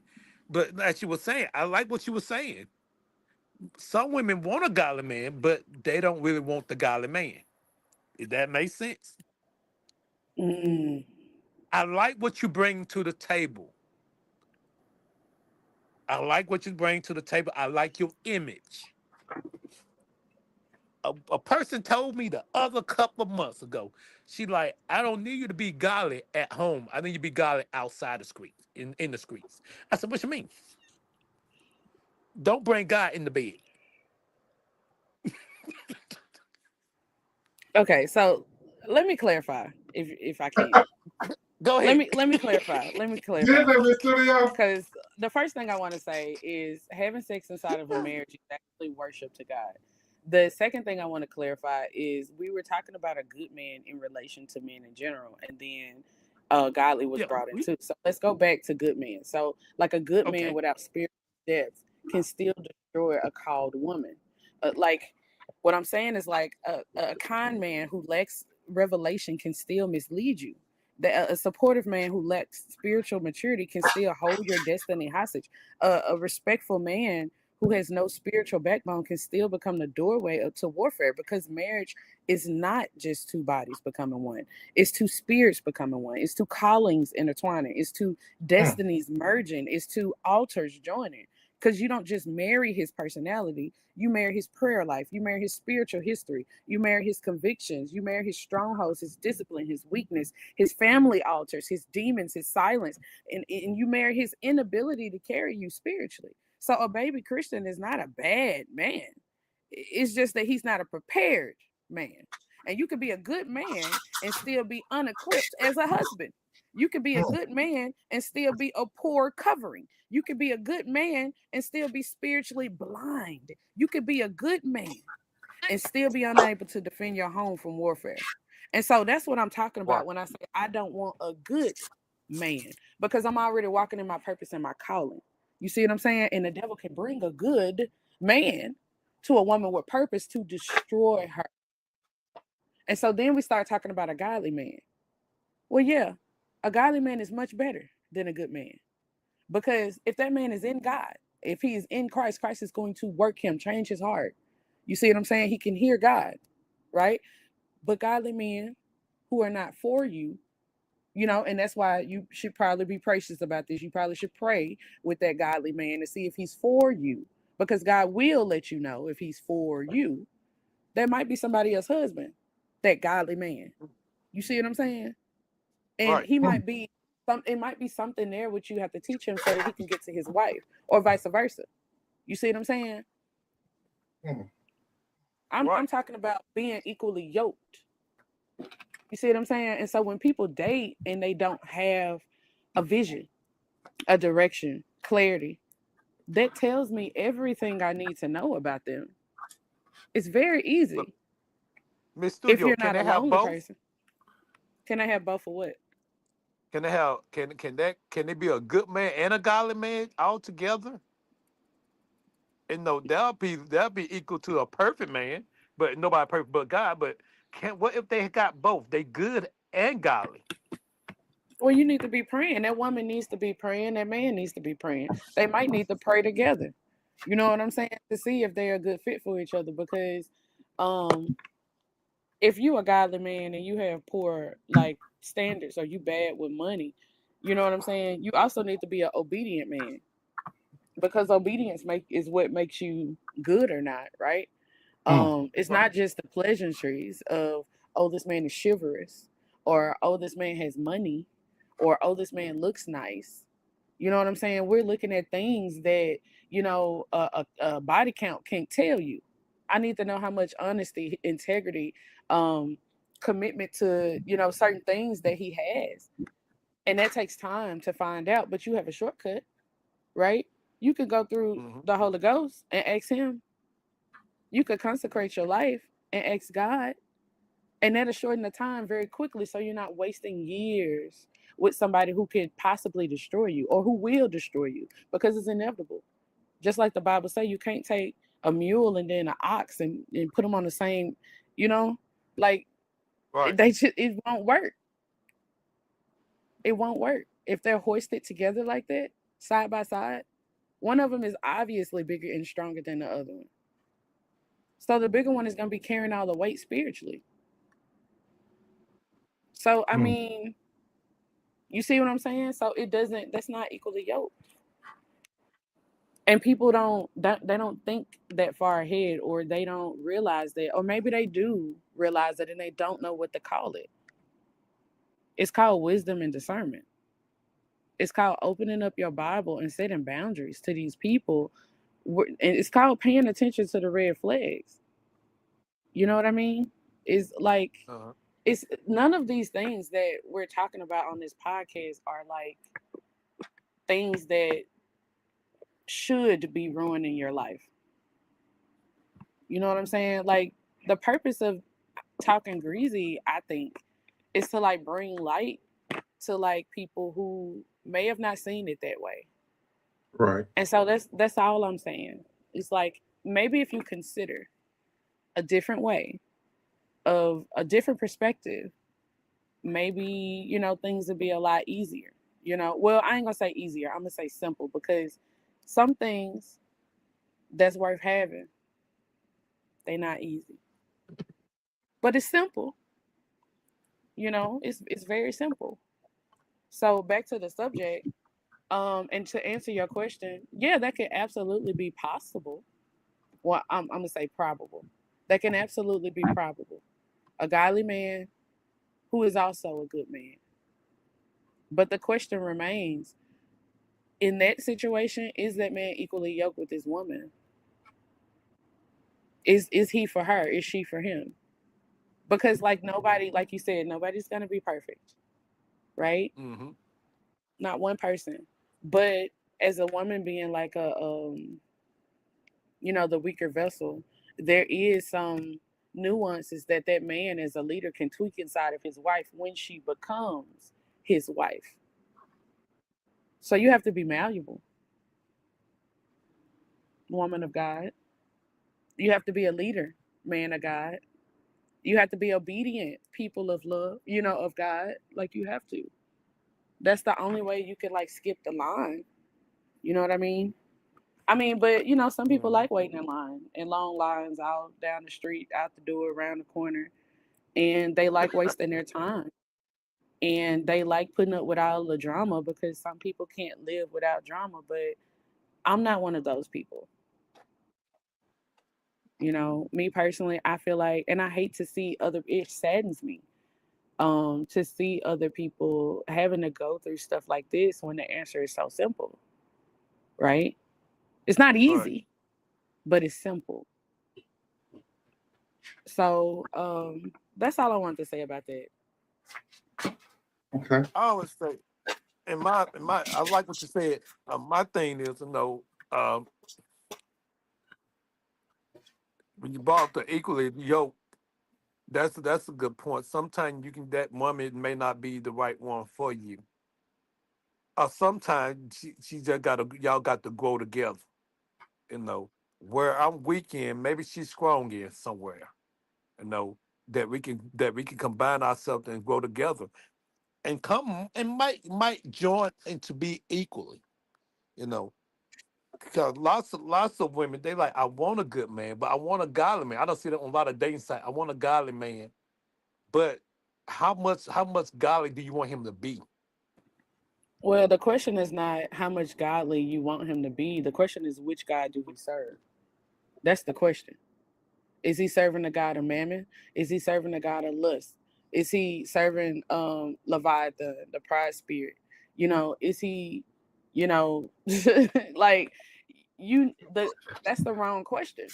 Because if you serving the one true God and you don't have no idols in your life and you being obedient, then it's gonna be very clear early on what that man needs to be doing. That's why a relationship with God is so important. And so if we're assuming that this man has an actual relationship with her, he's gonna take his time because he don't want to make a mistake and he don't want to disappoint the father. He don't want to waste his time either.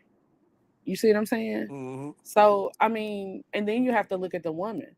If she's a woman of God, if she's like a follower of Christ, then she's gonna be praying. As soon as she feels anything, she's gonna be like, okay, Lord, you know that man was fine. He know that man was fine. We need to know. Like, inquiring minds would love to know, Father, is this man for me? Right? These are gonna be early prayers, like going leading up to or after the first date. You know what I'm saying?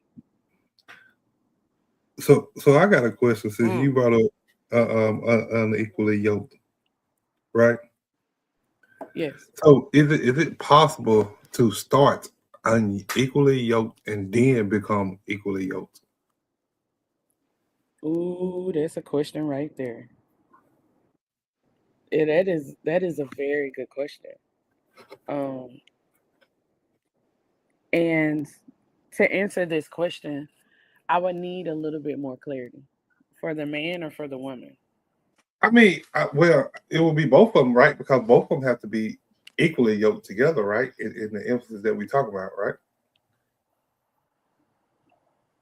So Mhm. because they What can't do you be, mean? you can't be equally yoked alone. Hmm. Equally yoked That means makes sense. you're equally yoked with another partner. So what I'm saying, can you, or is it possible, or is it y'all two know the Bible better than me? I ain't gonna sit here and lie like I know it better than y'all. But so is it possible to start out unequally yoked and then become equally yoked? Because now I know the Bible do say you're supposed to be equally yoked with them. So, but it didn't go into clarity whether you can progress to that or do you have to start off like that? You Okay, know what so I'm saying? I'm gonna say yes, but not by force, pressure, or hope alone, because it only happens through genuine transformation and not like patience or persuasion. And so let me ground that biblically. So in 2 Corinthians 6:14, it says, be ye not equally yoked together with unbelievers, for what fellowship have righteousness with unrighteousness. So this verse, I see it as like a preventative command, right? Not like condemnation. Like God is warning us before attachment because unequal yokes create strain. And so a yoke assumes the same direction, the same pace, and the same submission. Unequal yokes don't break because people are bad. They break because people are pulling in different directions. You see what I'm saying? So yes, like change is possible, but I feel like scripture also clarifies how. So I'm thinking about 1 Corinthians 7:12-14. It says, if any brother have a wife that believeth not, and then it goes on to say, let him not put her away. And then it goes on to say, for the unbelieving husband is sanctified by the wife.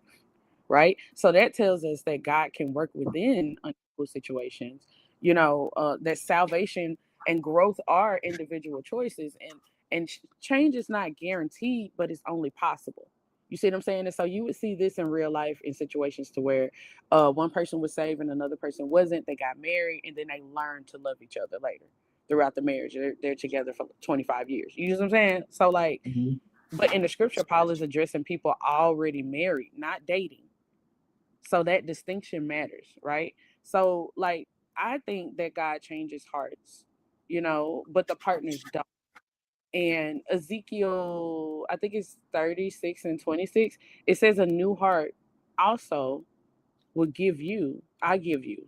And then it says, and a new spirit I put within you. So, like, equal yoking happens when God does the work, not when somebody waits or somebody explains or somebody sacrifices themselves. So the growth, I feel like it's got to be voluntary and not relationally induced. Because now I'm thinking about Philippians 1 and 6, and it says, He which have begun a good work will perform it. So notice it says in you and not because of someone else. So because if someone only grows to keep a relationship, that's compliance. That's not conversion. You see what I'm saying? So, Jesus does stuff with fruit, not what these people is promising. Like, you can't go off of these promises. You got to see the fruit. And Matthew 7 and 16 tell you should know them by their fruits. So the equal yoke needs to be proven by consistent behavior and shared values and aligned obedience to God and sustained growth, not intentions, right? Or potential. Oh, he got so much potential. Not that, not words, right? So yeah, I think people can start unequally yoked and later become equally yoked, but only if both people are independently submitted to the same authority. God, not love, not pressure, and not time. Okay. Mm, Great answer. mm. Great answer. Whew, okay. I'm just Because saying because I only ask because, you know, and I've seen situations where people has been married, and they just say the wife go to church, but the man don't. But years later, the man starts going to church, and he looks like he's saved now, and it looks like they having a better relationship. You know what I'm saying? So that's why it came up in my mind. I was just right. wondering. So, but they're already married. They're not dating, right? You see what I'm Right, saying? right. So, like, that's But what I'm they talking about. had to get married unequally yoked though. But see, once you create that covenant, God honors covenant. You know what I'm saying? Like, like, you can't get married and then be like, I want to divorce my wife because she don't do that thing I like in bed. Like, no, brother, you married to her now. You gotta work that thing on out. You know what I'm saying? Like, you inside of a covenant. Like, She better be willing to work it out then. She better be willing. you know what I'm saying? Like, But here's the thing, like, and then if the people were virgins, that's a double covenant because now you got a blood covenant in place. Like, God honors covenant, but you got to have one. You know what I'm saying? For him to move on that behalf. Right. Those are the rules. Okay. Too cool. What you got to add, buddy? You got anything to add on that? I like what I like what she said. I like how the scriptures how you break it down. I could just talk about milk. and a lot of women I get involved with, they're like, I don't want to be the preacher wife. And I'm like, okay, I am a preacher. So if you dating me, you're gonna always be in the spotlight because somebody gonna know me as the minister and referee or whatever. They're gonna know me. They're gonna hey, and they're gonna like, okay, she must be a godly woman because she with him. So they're gonna put you that they're gonna put you get you the title of being a godly woman. Even though you probably never, and there'll be some that ain't never step a foot in the church. But they always got how you say, they always got the stereotype that they're a godly woman. Uh, I don't talking greasing though. I don't. One told me straight up, she's like, I just need you to be Melvin, not the preacher. Hello, that part of me. One said that, hey, I don't need you to spread God on me, and I'm not good for a preacher wife neither. So I'm like, well, why you even talking to me then? Because that's where I am. I'm a preacher, so I'm like, you got to understand where I'm at. So, I prefer, and I've done this one time. I took a woman on her first date at a church, and just to see how she was gonna vibe. We got in church. She started praising God. I'm like, okay. It seemed like she fit. She showed me that it's what she showed me. Later on in the month, the real person came out. So it can, it go back to that equally yo. It go back to that. If it ain't meant to be, God ain't gonna let it happen. I might be wrong, but it ain't meant to be. God ain't gonna let it happen. And the woman can come in so full of godly, and you might sometimes just be a showcase, just to get me. And once you got me, oh man, maybe praying together. We going to church together. Found out that she was faking just to make it. So it's understandable. It's understandable. You gotta have that discernment. Like, okay, God, is this person for me? Especially if I'm really especially I'm finna really get myself tied down with a person. I'm like, God, you gotta show me more than one time it's you for me. If you ain't, remove him. In some way out of how he will do it. Okay, so now my question is, because both of y'all seem like and I am too. I'm a godly man, but I'm probably not where y'all at for serving God. So so then the question would be, would y'all date someone who's, let's say, not saved or don't even know God? You know what I'm saying? Would y'all date someone like that, and in hopes or Nope. just say, okay, maybe you could change No. them? No, God, no, you need to let me get finished that. Yeah.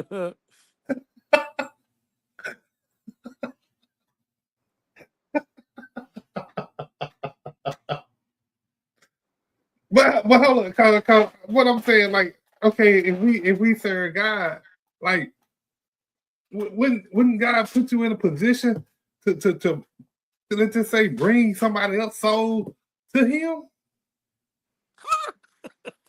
You know what I'm saying? Cause let's just say you dating. Let's just say I'm dating, right? I'm dating. Let's just say I'm saved, sanctified, I'm filled with the Holy Ghost. Yeah, Lord, I'm filled with it. And I meet this lady who don't even know who God is, right? She don't know who God is, but through me, through her involvement with me, she changes her life over to God. Wouldn't that be what God wants, though? I mean, wouldn't that be something that He would do, like to put you in a position to where you're bringing souls to Him? You know what I'm saying? Whether it's through love or whether it's through missionary, whatever it may be. Like, so to say, okay, I'll only date a person if he or she is already a Christian. Wouldn't it be not right? Okay, so I was doing something, but I had to run back to. Okay, listen. Here we go. Okay, I'm gonna say this in a tone that you're not gonna like. But I need you to hear me.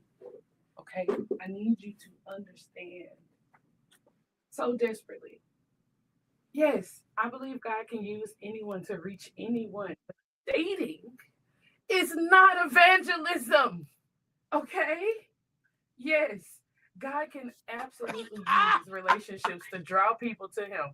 But scripture is very clear about how and where that happens. It's the difference between being a witness and being yoked. The Bible treats those very differently. 2 Corinthians 6:14.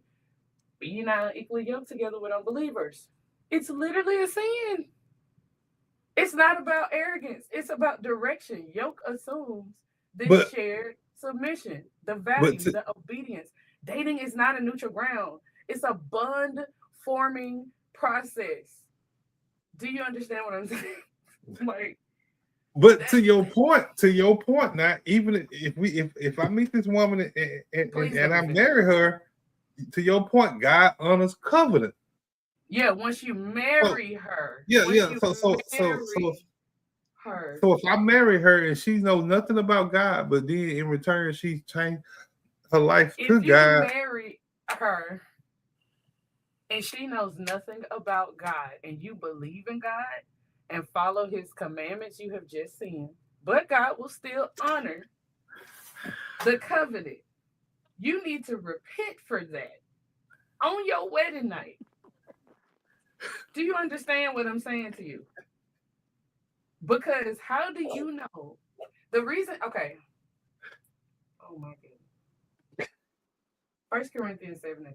She's at liberty to be married to whom she will, but only in the Lord.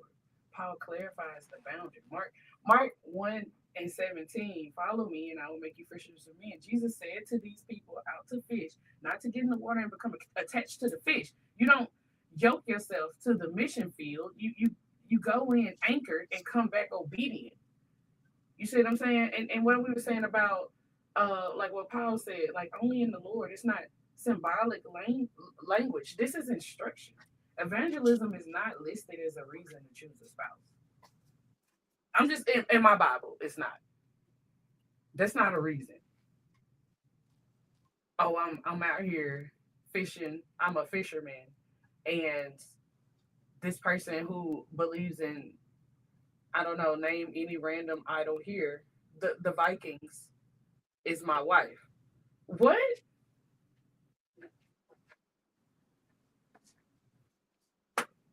Okay. Romans 10:17 says, faith cometh by hearing and hearing the word of God.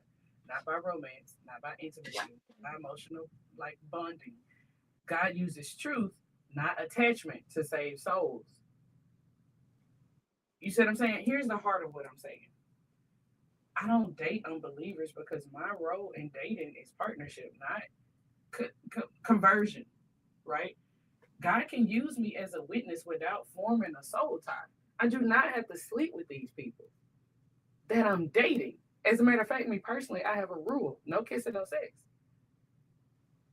While I'm dating, now we get married, that's something different. You see what I'm saying? But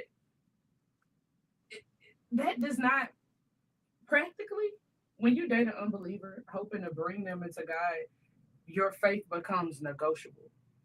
Your obedience becomes optional. Your boundaries get tested. Your calling gets strained. That person is going to try you. They are, because they don't believe what you believe. They're going to pull you away. You're gonna, if let's just say you was on the straight and arrow and you only messed up every so in the year, right? Let's say once every quarter, you might have slipped into some sin over there, but generally speaking, you're doing pretty good. You start dating this unbeliever, they might lead you into an iniquity. And that's a sin that you're doing on it, like a lifestyle sin. That's what iniquity is, like smoking, right? Like homosexuality, right? Because you're waking up and actively choosing this same sin every day. Isn't that pulling you further away from God? Why would God want that if his whole premise is to have a relationship with him and to be obedient with him, to him, and to talk to him? Why would he actively want you? Yeah, you can not like me and not love me. Yeah, go on and be with her. Why would God say that? If hell is designed for people who are separated from God, and sin separates you from God, and you fall into an iniquity with an unbeliever, and then decide, oh, I'm going to date them. Not only am I going to date them, I'm going to change them. How is that your job? And why are you allowing somebody to lead you to hell? Do you want to be there with them with gasoline draws on? Like, I don't understand. Like, it's not evangelism. That's misalignment with hope attached. You see what I'm saying? Yeah, God can redeem unequal relationships, absolutely, but Scripture never recommends entering in on one on purpose. It never recommends it. The grace of God, though, and to your point, the grace of God, grace rescues, but wisdom prevents. Prevention is better than a cure. You see what I'm saying? If I'm a person that follows the Lord and He says, "Hey, don't touch that fire," and I say, "Oh, but it's so pretty. I want to touch it. It's kind of warm, but I want to touch it," and God is like, "That is a blue flame. Don't touch that. It will give you a 3rd-degree burn." And you say, "Oh, I'm gonna find out for myself," and then you touch it with your whole arm. Now you gotta go to the hospital and pay the medical bills and wait for your skin to grow back and eat the right food so you can heal and go through all that pain when you could have just not touched it and saved all that time and the scar that it's going to leave behind. Dating is for partnership, not ministry, okay? You don't date with the logic that you're using. Every preacher should be like in cahoots with a congregation. With the logic that you're using. Well, I mean, because like what I'm hearing is I just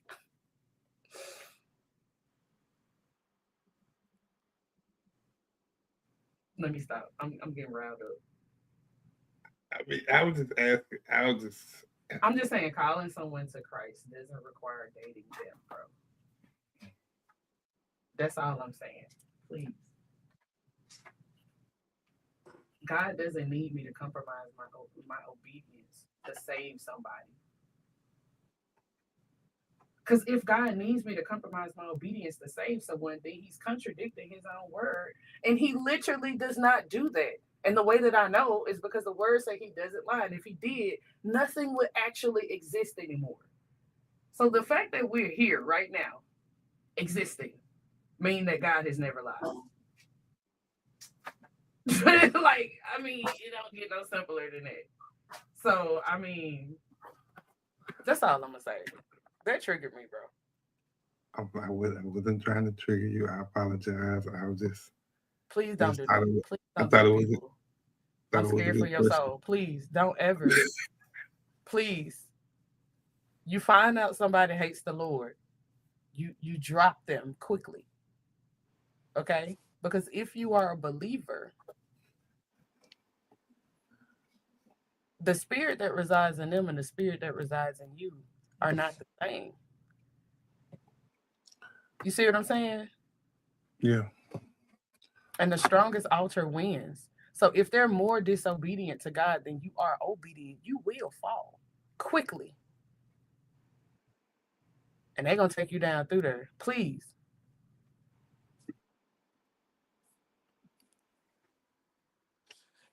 Can I chime in?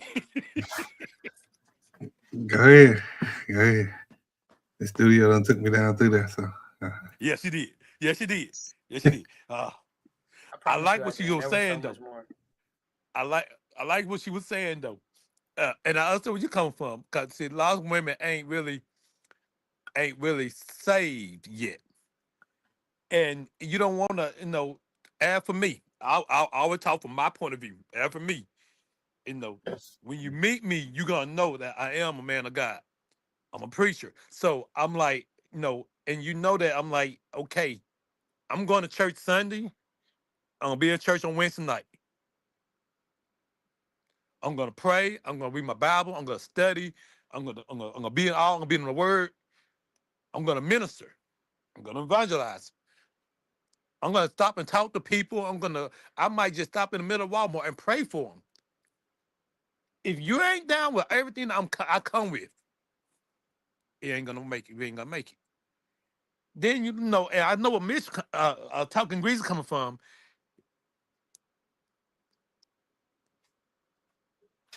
I'm gonna let you go before you mess me up. That makes sense. Because if you ain't if you know what I'm bringing to the table, and you know you ain't quite there yet, it ain't gonna work out. Because I'm not gonna force God on you. That's just me. I'm not gonna force God on you. Cause I'm like, hey, and just be honest with Melvin. And that's one thing about on communication. I'm not saved. Okay, understand. I'm like, well, no, I'm gonna get. I'm like, what you waiting on? No, the Bible said, raise the sin to death. No, hey, you can live, you can die the next moment. Hey, what you waiting on? No, but that's your decision. But you need to choose wisely of what you want to do in your life. Then I might want. I know. I'm like, but we can. You want more advice? You want me to want to reach out? You're welcome to come to my church, where we can give you the word, where we can teach you where you need to go. Well, I'll preach to you. I'll get you saved or something. But I'm not gonna date you. Nah, it ain't gonna work out. Not gonna work out. But I understand what you come from. I do. I got you. That was deep. That was deep. That was deep, deep, deep, deep. I mean, I'm just saying. I think, and the only reason I'm saying that because if you think about it, like, I'm pretty sure, I don't know how old each and every one of us is on here. You know, y'all might be young, y'all might be old, but I'm pretty sure y'all think about somebody that's older that you kind of, if you went to church with them, at one point you seen maybe the wife coming all the time and not the husband, or you seen the husband coming all the time without the wife, and then eventually you seen both of them coming together. You know what I'm saying? And that's the only reason I'm asking a question like this, because it seems like if you go back to we say the older days, it seems like stuff like that they made it work or it happened, and if you look at it, it just seemed like it was blessed. You know what I'm saying? So I don't know. It'd be stuff like that you see firsthand, that I've seen firsthand, that looked like from the outside looking in. It looks like one was not saved and the other one was, and they eventually both of them got saved, and like it was a wonderful marriage. You And know, you're from the right. outside now. You're right. You're right. It does look like that now. But if you go to any of these people, I can almost guarantee that when you talk to them and you ask them the first few years of their marriage, how was it? Just sit them down, talk, tell them, take you all the way back to their first year being married. And they was unequally yoked. Because see, one thing about God, he will not be mocked. You can't tell me they ain't go through something. And I know it was hard. But that was, they got a covenant. You know what I mean? Yeah. And so after the covenant, God can bless that after it's a covenant made. But the Bible talk about you reaping what you sow. And disobedience, that still don't make it not disobedience. That still don't make it not a sin. And you'll get what you're going to get it. You sowed the seed, you're going to reap it. One way or another. Regardless of you be married or not. My point is, why would you chance that? Why would you chance a curse being on your family just because you want to be disobedient?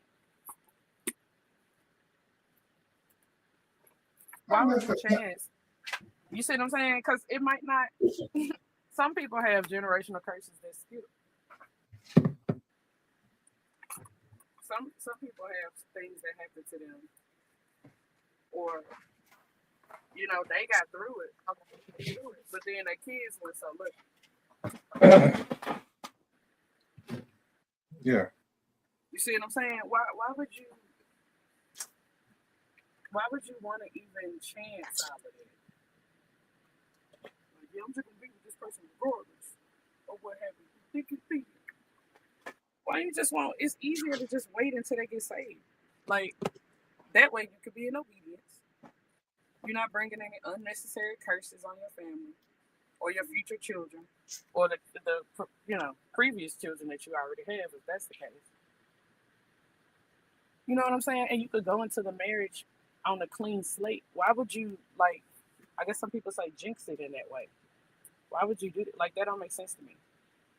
That's just like saying, yeah, I'm gonna go to this high crime area and leave my doors unlocked and bring my MacBook computer and my turtle beaches and my very expensive things and leave them all on the seat. You inviting a thief to come in and take what you got. That's what sin is. It's an invitation for destruction. Like if you just change your perspective just a little bit, I think you'll understand it, to the point where it'll become like a thing. You know what I mean? Like, I'm so frustrated at this mentality, bro. Please don't be frustrated. It just don't make sense to me. It's like, yeah, I want to burn it here. And it's like, why though?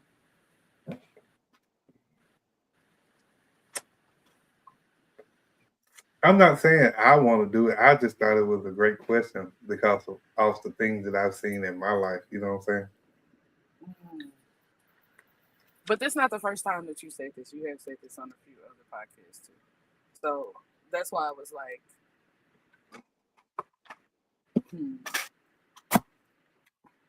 I just believe God works in mysterious ways. So you know what I'm saying? So sometimes I believe, like the only people I hear say that are the people who don't read. It's not that mysterious. If you he kind of tells us how he operates.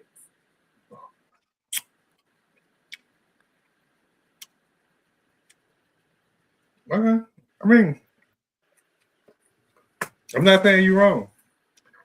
I'm just saying it's just what I thought. I just thought like it can still work, you know what I'm saying? Because now you got two saved people instead of one. Right. Which it should be like that in the beginning. But I mean, if you wanna you have your own free will. Nobody is stopping you from going through all this destruction, right? I'm not saying that you don't have free will. I'm not saying that you can't do it that way. I'm just saying it makes no sense to do it that way if you already are a person who believes in the Lord and actually follow his commandments. Why would you willingly commit this sin to make your life worse, possibly put a curse on your future children and finances and health, and just be okay with that when you could just be obedient and then pray, and then because you did everything right and with the right heart, you get a blessing over your family, and maybe you can have more fun and be more fulfilled in your life as opposed to being miserable for the first 10 years. You know what I mean? That's all I'm saying.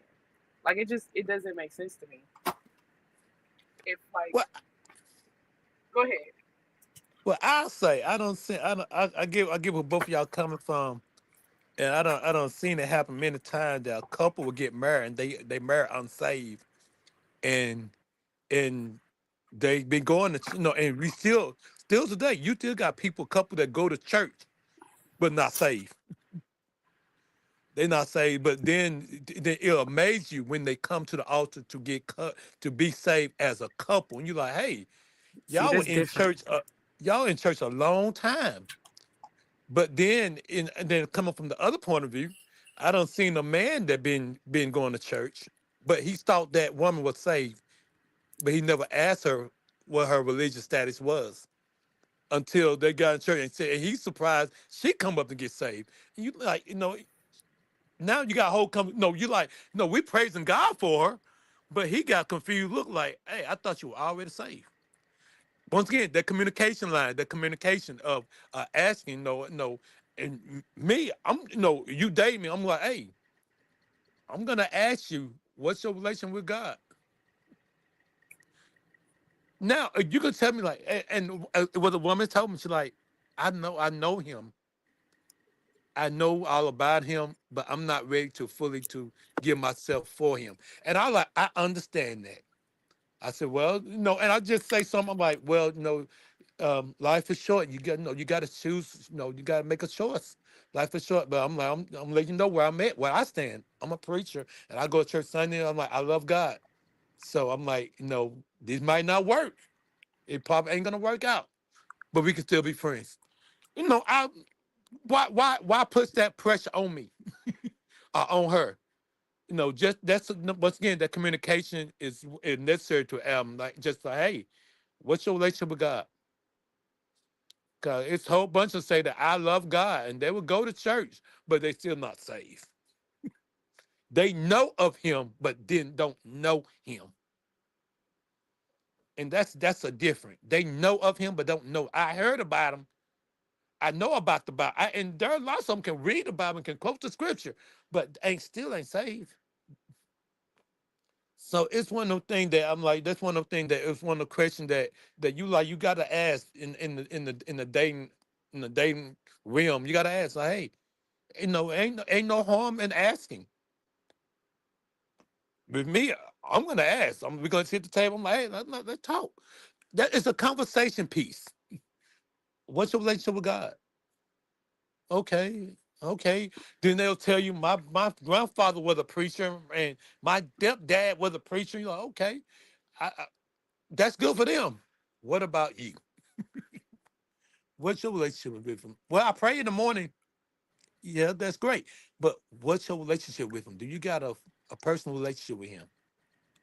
That's one of the questions that you gotta know that it's necessary to ask. Right.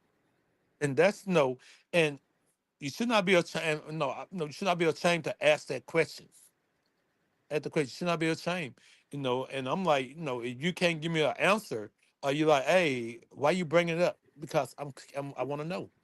This where I'm at. I'm saying I'm godly fed. I love the Lord. He heard my cry. I'm like, hey, God is the head of my life. I need to know you're gonna be on the same page with me. Now, once again, you got some that will fake it just to make it. Yes, I love God too, man, over and everything. Yes, I'm saved. But then we're in church, I'm praising him. Now all of a sudden you walk up and down the aisle.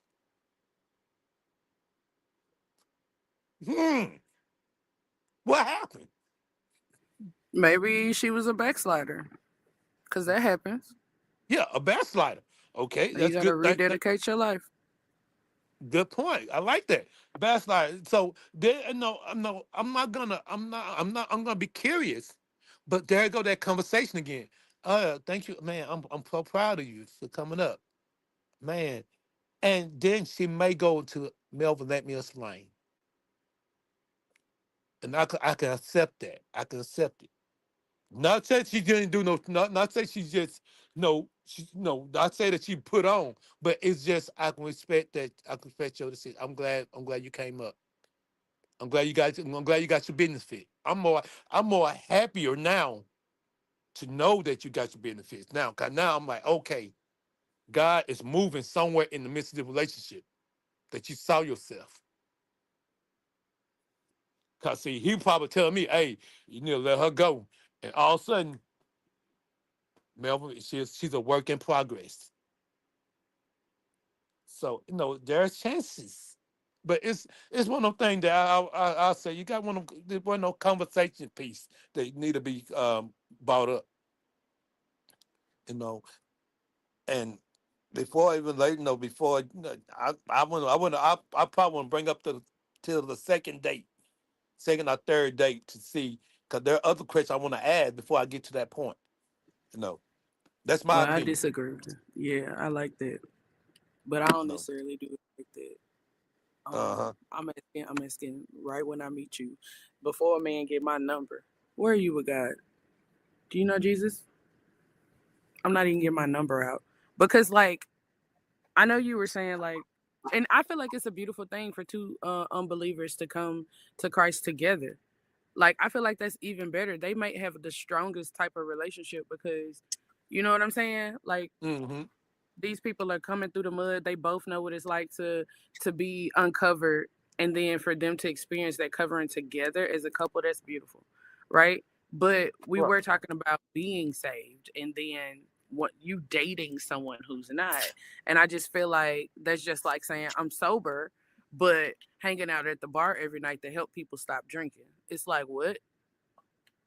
That's like saying, you know, I'm retired, but I'm clocking in every day for free. It's like, what? You know, Mm-hmm. so I just feel like witnessing doesn't require dating and ministry don't require intimacy and obedience doesn't need a loophole, right? You don't yoke yourself to the mission field you visited. And like if you oh boy, that question right there, that's crazy.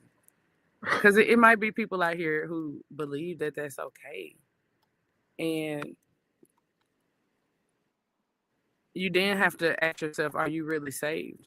If you like if God doesn't convict you immediately or sometime throughout the day, like you might want to recheck your relationship with the Lord because you might be backslidden if you're willing to do that, to go, you know what I'm saying, to like date a person who's not saved, because they can only like worsen your relationship with the Lord. Even if they eventually come to the Lord, it's gonna be rough for you. It's gonna be like a slew of temptation.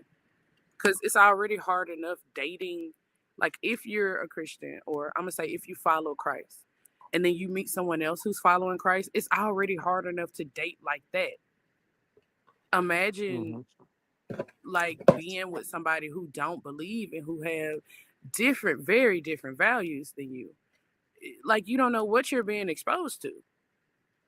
You know, you might have never had anxiety in your life, and now you got anxiety demon and a glutton demon and all these different things like following you or being attached to you by, you know, just by vicariously through the other person.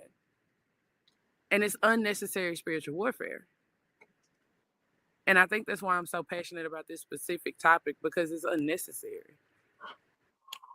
You're ruining your life on a hope. And if the spiritual is more important than the natural, it's like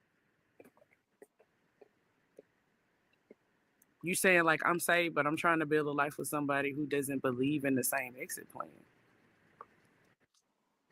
You know? Mm.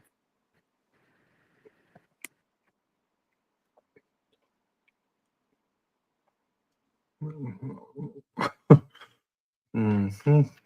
Okay. What do you think about that, Talking Greasy? Because Ah, inquiring minds would really love to know what you think. I'm about to say anything else. Shit. He done jumped over me. Oh, like I said, I ain't saying y'all wrong. I mean, I believe. I believe what y'all saying on the subject. Like, I don't know. It was just an inquiry for me because I was wondering, you know, is stuff like that possible, or should we do that, or, you know, like I told y'all before, like I'm not up to par like y'all are on the word. Like I'm Okay. still trying to get there. So That's okay. and being that y'all was up to par, I felt like y'all too was the great a great two people to ask this question to, because I didn't know. You know what I'm saying? And maybe somebody listening, maybe somebody watched the replay, maybe they didn't know.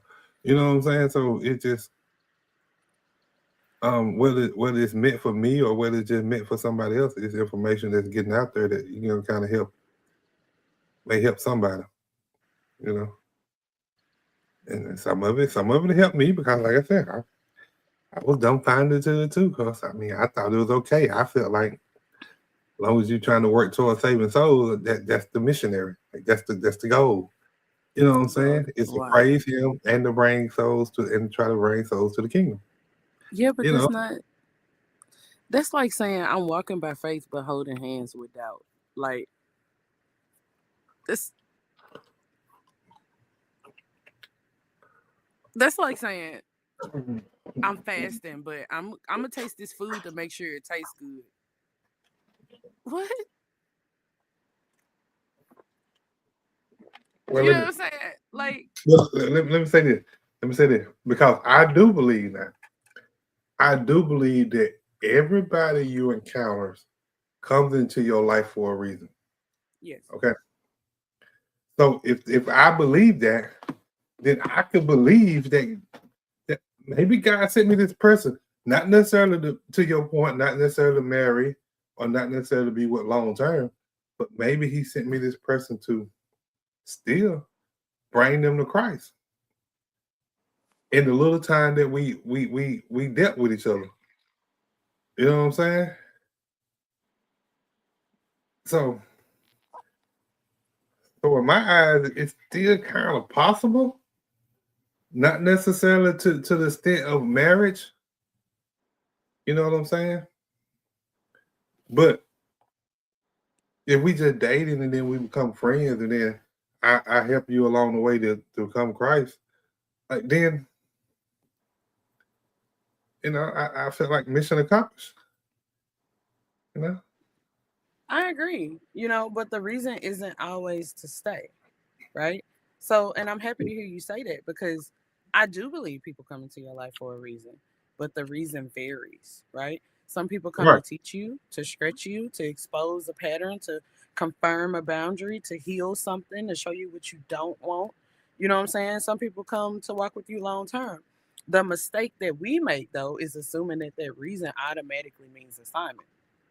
Not every person who impacts your life is meant to be attached to your future. Like some people are lessons and not partners, confirmations and not companions, seasons and not lifetimes. The wisdom is knowing the difference. And if every person came into your life to stay, growth would literally be impossible because sometimes the reason someone shows up is to reveal that this is no longer where you belong. You see what I'm saying? So yeah, anybody can come for a reason.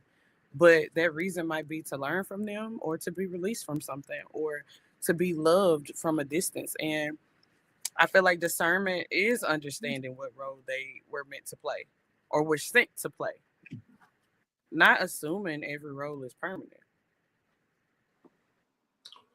Hmm. I'll say, I like. I'm gonna. Don't, I ain't got long. I gotta go shave my face. I got a ball game tomorrow. I'll say, I like what you. I like both y'all come from, but the point that I like to bring up is every relationship that I once again I'll talk about me. Every relationship I've been in, I learned something from that person, and I can tell you every relationship I learned. I can tell you what I learned from that person and everything. One person I learned that is affirmation is very important. If you would say it every day in your mind, it will start staying with you. Um, One person I learned that this what you needed, this how you need to be treated like this. One person I learned it's okay to experience fun. So every relationship I went in, I learned something from it and everything. Then I learned something more like, okay, godly, on the godly level with all of them. I'm like, I started learning something more and more about me, about Melvin. Cause I know I understand what talking Greasy said. I'm not, even though I'm a preacher, but I still got more to go. I still got to climb that mountain. I'm not making to. I ain't got to the top of that mountain yet. I'm like at the almost at the kind of at the in the mid of the top. I still got more to go. God still got to show me some more stuff. God still got to work on me. I'm not perfect. He still got to work on me. He got to get some things out of my life. So if I'm gonna get involved in a relationship, I gotta also let them know I'm not perfect. I'm not there yet, but I know God. I know I'm lovable. I know I'm saved, sanctified, and all that. But hey, I gotta grow too. I gotta grow too. So I'm like, um, I'm not gonna dismiss you.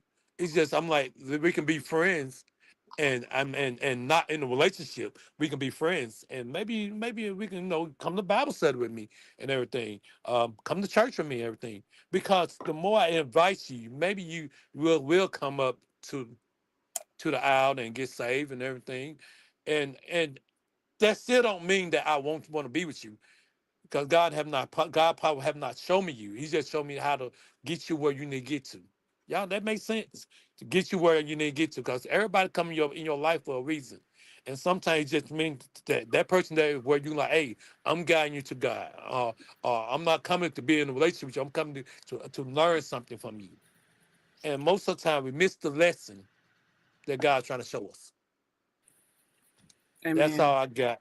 That's all I got. Hey, thank y'all for the panel. Thank you for the questions. Studio, you will own it tonight. You will own it. I appreciate you. You will own it. You will own it. Go, girl. Talking greasy. Hit me back up. Y'all be blessed. Too cool out. All right, bro. Appreciate you for tapping in, man. Appreciate you for tapping in. Okay. Yeah. Mr. You I got agree it? with him. You agree with him? I'm not by any means perfect, but I'm learning to hate what God hates and love what God loves. And so when you live in your life in that way, stuff kind of hits you a little different. The things that we kind of look over, you know, it sticks out like a beacon in a dark sea with just one lighthouse. And he's right, you know. Um, Purpose explains presence, but it doesn't guarantee prominence or permanence. Just because they're there don't mean that you're supposed to be with them.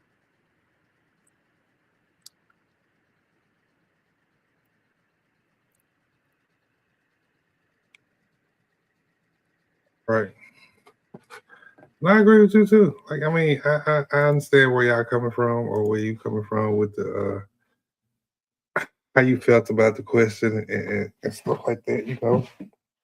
So I just I just hope that the conversations that we have on here that it reaches whoever it need to reach. You know what I'm saying? Because somebody out there could be battling with some the same thing we talking about on here, and I just hope it does what it's supposed to do.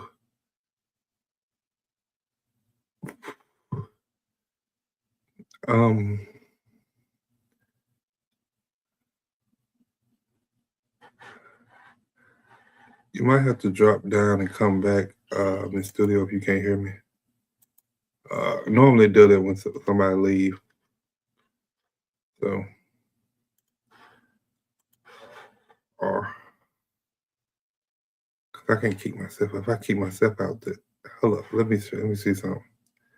You stay up.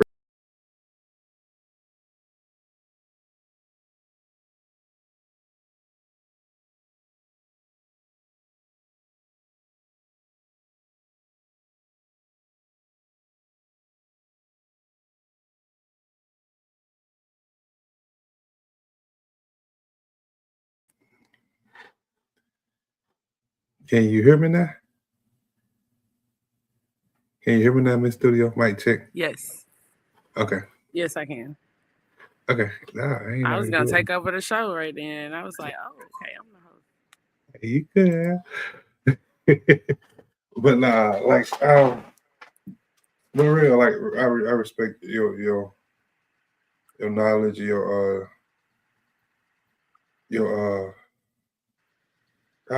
what's the word I'm looking for? Your my mind went blank. Perspective. Yeah, your perspective and the energy that you bring with each and every topic. You know what I'm saying? Like I respect that. So like I said, I just hope that the knowledge that you give, the information that you give, the information that maybe Too Cool give, the information that maybe I give, like that it reaches somebody who it helps. That's our whole plan. With the show is to have a panel to where people can come and ask real life questions and actually get answers that can might help them along their journey. You know what I'm saying? So we gonna keep building. We're gonna keep doing what we're doing, and if you build it, they will come. So we building it, so they will come. That's what I believe, and I believe we're doing it for all the right reasons to help each other out. That should be our goal in life. One of our goals in life, rather, to be able to help each other. So, but yeah, been on here 2:45. So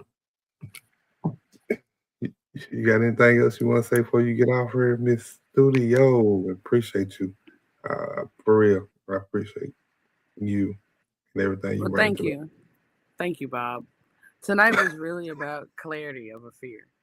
And not everyone who enters your life is meant to stay, but everyone can teach you something. Your past doesn't define you, and your choices today do, you know? So honest dating requires courage and integrity and alignment, not perfection. And protecting your peace doesn't mean losing your heart. It means opening it wisely. So thank you for the conversation and the respect tonight. Y'all stay vigilant. I'm out. All right, appreciate you, Miss Studio, for that. Um, so that's gonna be our show for tonight. You know what I'm saying? So appreciate everybody tapped in, everybody that came through. Hope you hit the like button while you're in here. If you're fooling with the content, please, subscribe, share it with somebody. If not, then it is what it is. But we appreciate you. Every review counts. You know what I'm saying? So, kind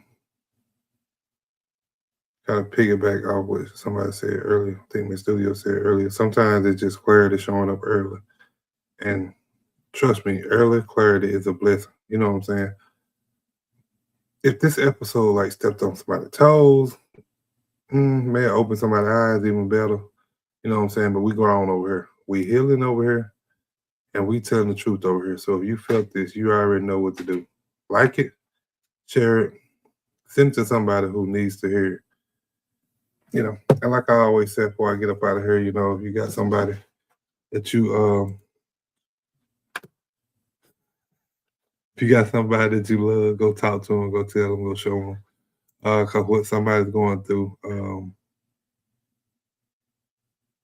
it can easily be you tomorrow. So, and remember, just because somebody left, don't mean you got left behind. So, y'all be blessed, and we out. Y'all already know what it is.